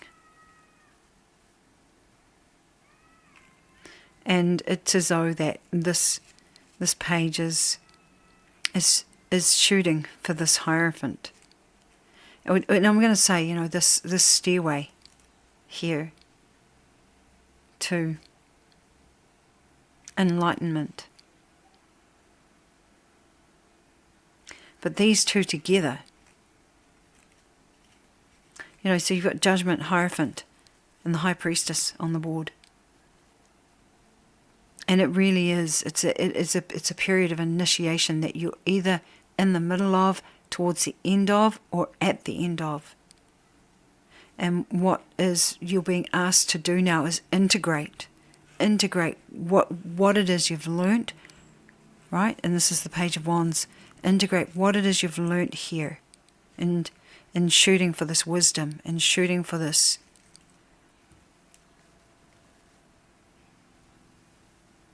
enlightenment. What have you learnt? What else has to be surrendered here? And then there's going to be a, you know, there is a union here. Definitely a union within yourself, because it always begins with you. And, you know, that's if you're not already there. And a union with the other person that I saw in my vision. Right? A significant other. And, you know, like, take what resonates there. Because if you're in this reading and you have no intention of partnering with somebody, then you'll be partnering with yourself. So with the Five of Wands here, it does talk about activity. You know, it does talk about the kind of collaboration. You know, when I'm thinking about the geometry, like this is what I'm seeing. It's like everything going up really fast. And so there literally could be other people involved, or it could be that you and whoever it is you're working with here are able to construct things in a way that, is like there is a group of people, but there's a lot of activity here. So, one of the things that I will also say is to allow for that to be a possibility. Integrate any shadow that is in the way of that. And catastrophization actually comes to mind because of the fact that my own capacity to catastrophize came through. And I was like, oh, I have to integrate this. This is something I have to integrate, especially before I come in to read. And also, just in general, because that catastrophization can, bring the structure down pretty quick. And you don't want that happening when you're in the middle of some serious building, right? So that's pretty much the sum of your reading. Like, your fears are unfounded, right? And you already know this. You actually know that they're unfounded. Like, if you don't use assumptions, look at assumptions, look at the law of assumption, and make some assumptions here that all is well. And sit with those assumptions. If you need to, put meditations on in the background where you're hearing nothing but positive feedback. Because you know the truth, but because you've spent so much time in this world, here, and you haven't been able to see for yourself the fruits, you've been questioning yourself. And no shame. Though I'm pretty sure you wouldn't have taken any on, but just know that you can trust in what it is you're seeing. So I'm going to take this off the board now, right? Let's just adjust the timeline here and take out this energy of, well, I haven't seen anything to justify what it is I've seen here. I haven't seen any activity, but actually you have. Because it's represented here. You have. You've seen grounded action. You've seen it. You've seen reciprocity.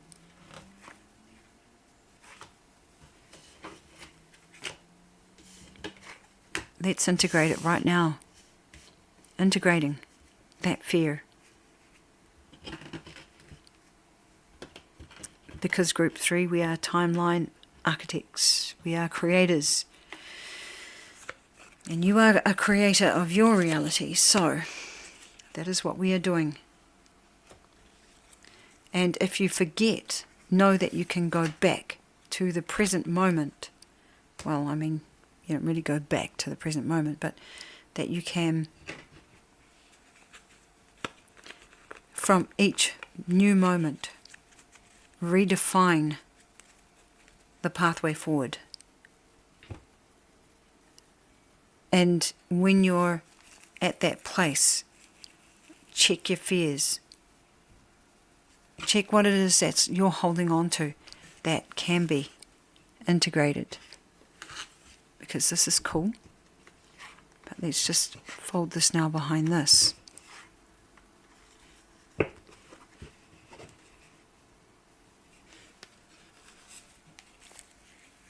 Did this camera adjust itself again? I think it's probably fine.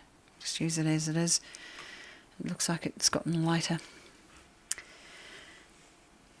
So, yeah, just to summarize, or to re-summarize, because I do think this is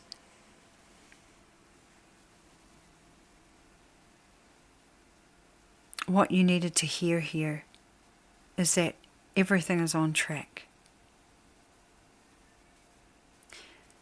If you're not already at a place of creating with a significant other, you soon will be.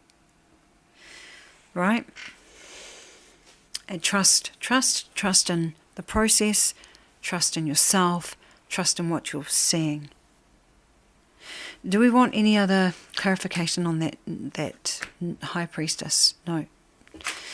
No, you've got the message. Okay, so this is the part where I get to the charms.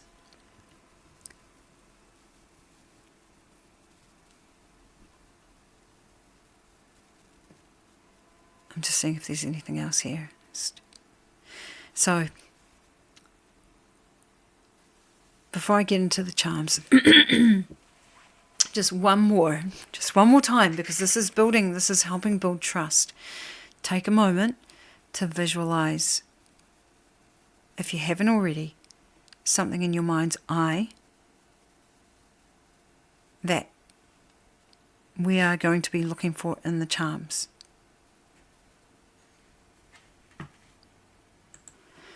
Okay, right, here we go with the charms.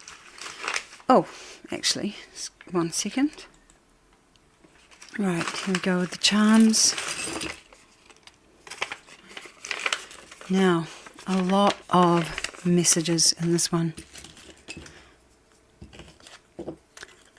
As I said, I kept the charms from the first and just added some in so that at least there were some surprises from me. But what I was clear about here, there were some surprises for me as a reader. But what I was clear about here is that there were a lot of messages here. And this is where I botched the first time, because I went back afterwards. I was like, oh my gosh, I totally overwrote this by trying to overcorrect. That's the best way I can explain it. And so these messages are coming in externally, right? There's a feeling of mirroring going on here. So some of this is you and some of this is your person. Okay, but yeah, I totally wrote off your person in the last one. That's what I did. That's why we had to come back and do this again.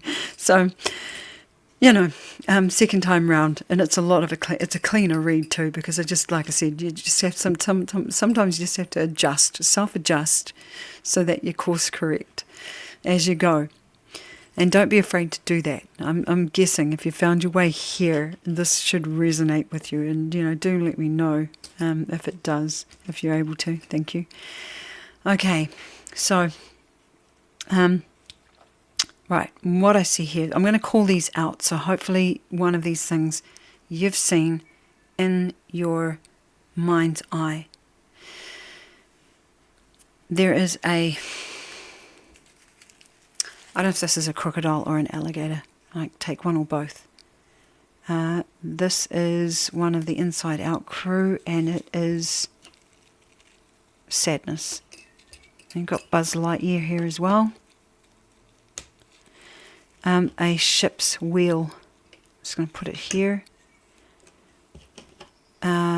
Aquarius and a star and a lady. We have two people wearing glasses here, though one is wearing sunglasses with a big moustache and darkish hair. I'm seeing two people with brightly coloured hair. Actually, blue and purple stand out.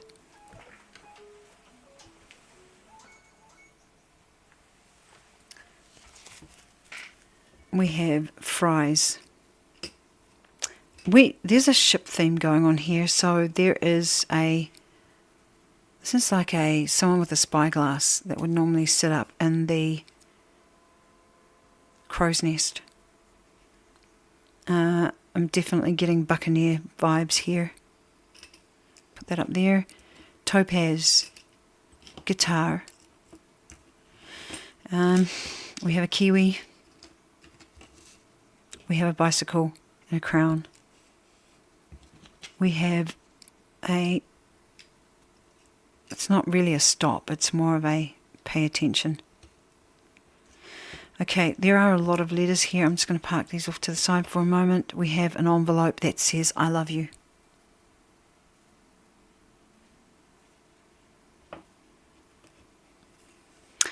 Now, I'm going to read in a second I'm going to read what's here. So you might have had one of these messages come up in your ear as well. And also, these messages here have come in externally. They are from another person. Okay? That much I did qualify when I went back.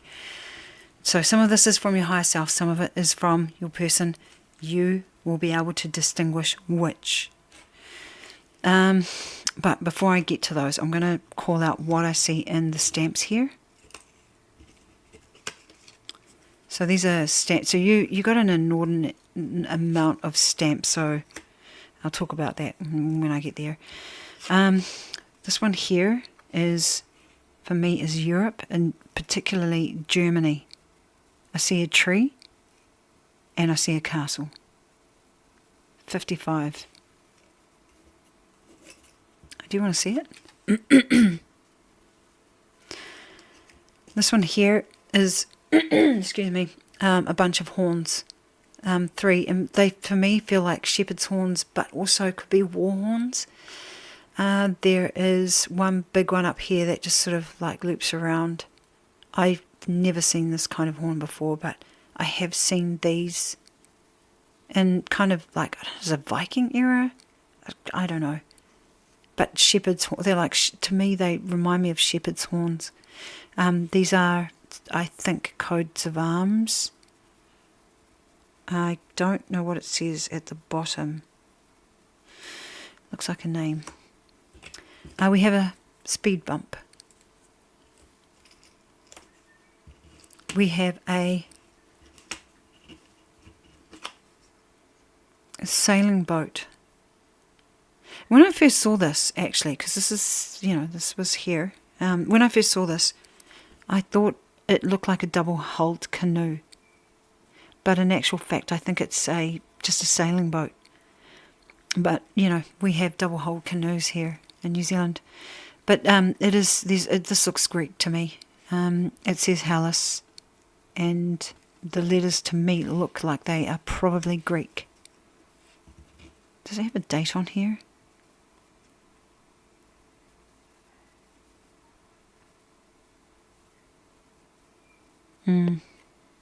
Not really. Not that I can tell. We have another man's. So there are 2 mans here. This one here also is wearing shades. So, I'll talk about that in a second. I'm going to have to motor because actually I've got a bit of time left. So I see ropes here. It's really reminding me of ship life. But this one here also is, it's kind of occultish, this one. This stamp is very occulty. We have a hand holding up 2 arrows. The arrows are pointing in 2 directions, but the 2 directions are in the general same direction. We have a hat up the top, and this is what made me think of like occult vibes, order. It's like the order. This looks like a pontiff's hat or something, like a pope's hat or a pontiff. Is that what they're called, a pontiff? On the other side is a staff, but it's got one of those big things at the top of it, like a pontiff would wear. Would have. Is a pontiff a thing? And someone feel free to correct me. And inside of the image that's being surrounded by all of this story is a deer it's a deer that has antlers, and it's standing up on 2 legs. So yeah, so it's one of those images you might have seen. Oh, by the way, it looks like eagles or hawk's wings coming out of the hand that's holding up the arrows. So I'll hold this up and hopefully you can see something here.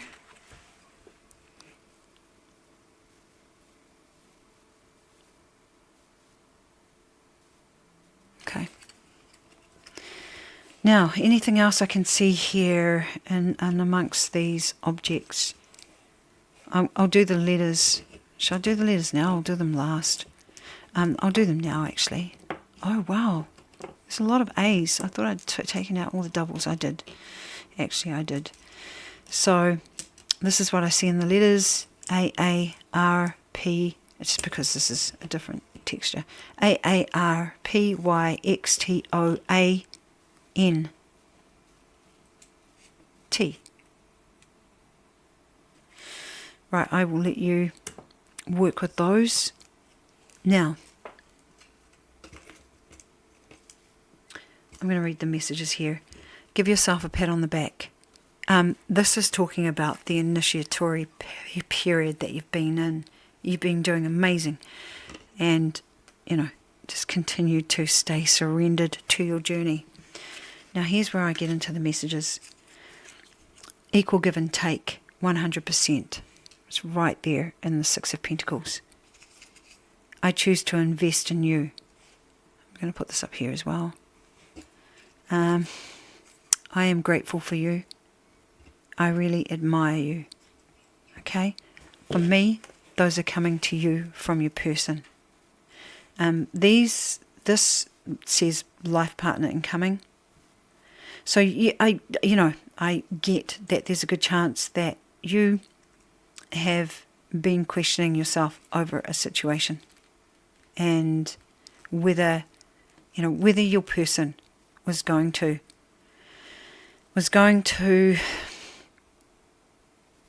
be a part of your life. And I'm just going to tell you that your intuition is correct. Okay? So that aside, now I'm going to look at the meaning and the charms here, and hopefully I can remember what I was saying when I was going through them, itemizing what I saw. Because these, I did kind of get off track here because I was meant to be just reading them, and you might have heard something in there.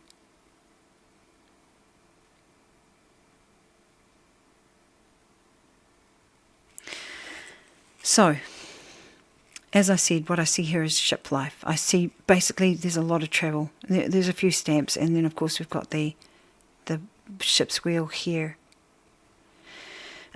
Solar plexus energy. Solar plexus. There is... I only know this because I know this is the same group I was reading for when I first pulled the cards. And I saw it there, and I'm seeing it here again. There is a part of whatever you're doing here that is requiring your initiation into a state of being that allows you to stand up and in your full power to do what it is you, as part of your soul's true nature and purpose, or that is part of your mission, or that is part of whatever you've got to say or do. And this could be relating to your career or a project. As I said, I saw the occult here, and I mean, I'm not surprised given how efficient you are becoming within this other world. Obviously with the Kiwi here, New Zealand vibes, Greek vibes, European vibes. Something that's really simple. What does it say on the front? Fries before guys. You know what this is talking to, huh? It's talking to Empress energy and staying in your own power. Stay in your own power. And, don't shrink yourself in any way, because that is how you hold your own space and do whatever you've got to do.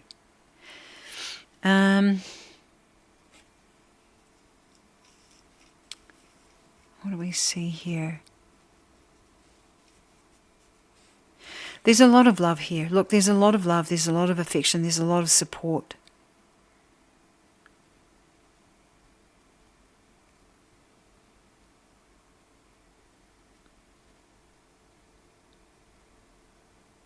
And I don't want to turn this into a relationship reading, so, I won't start drawing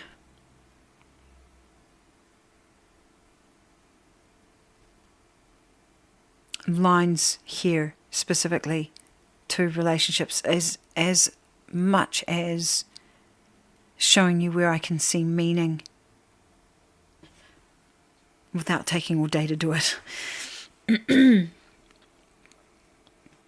But yeah, you might, there might have been a bit of some speed bumps here around this development, or you might have felt like there was.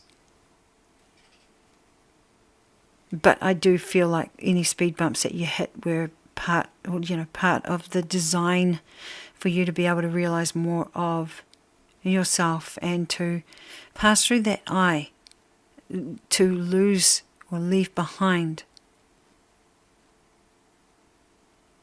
that fear and anything from the past, any stories that you're carrying or have been carrying. It's time to let them go. I think I mentioned the word catastrophize, and that was one of the things that I was like, interesting, this has to be integrated.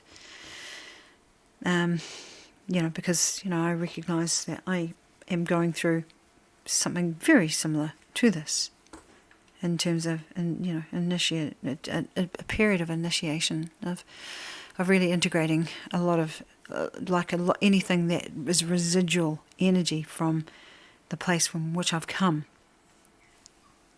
which has been pretty restrictive. So, whoa, that's awesome. So we've got both joy and sadness here. So, we are talking about integration here and integrating the two of them and knowing that, you can sit in any particular state you want to. Choose joy.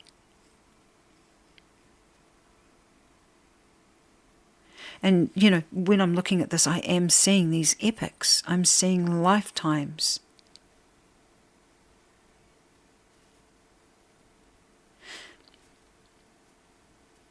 What about the Kiwi, apart from being nocturnal and from New Zealand? I'm not sure. Speaking of Kiwi, I'll have to point this out, whether it's crocodile or alligator. I know that there are at least two places that have them, and one is Florida and the other one is Australia. So I'm not sure where else they live. I'm sorry. Feel free to enlighten me.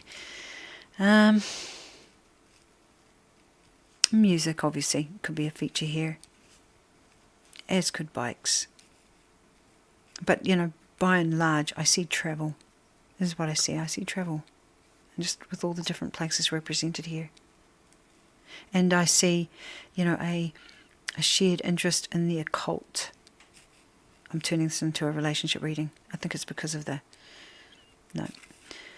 was going to say because of the fact that it's like on either side, it's like there's these two scales, or these two sides. But yeah, I definitely see your interest in the occult group 3. So,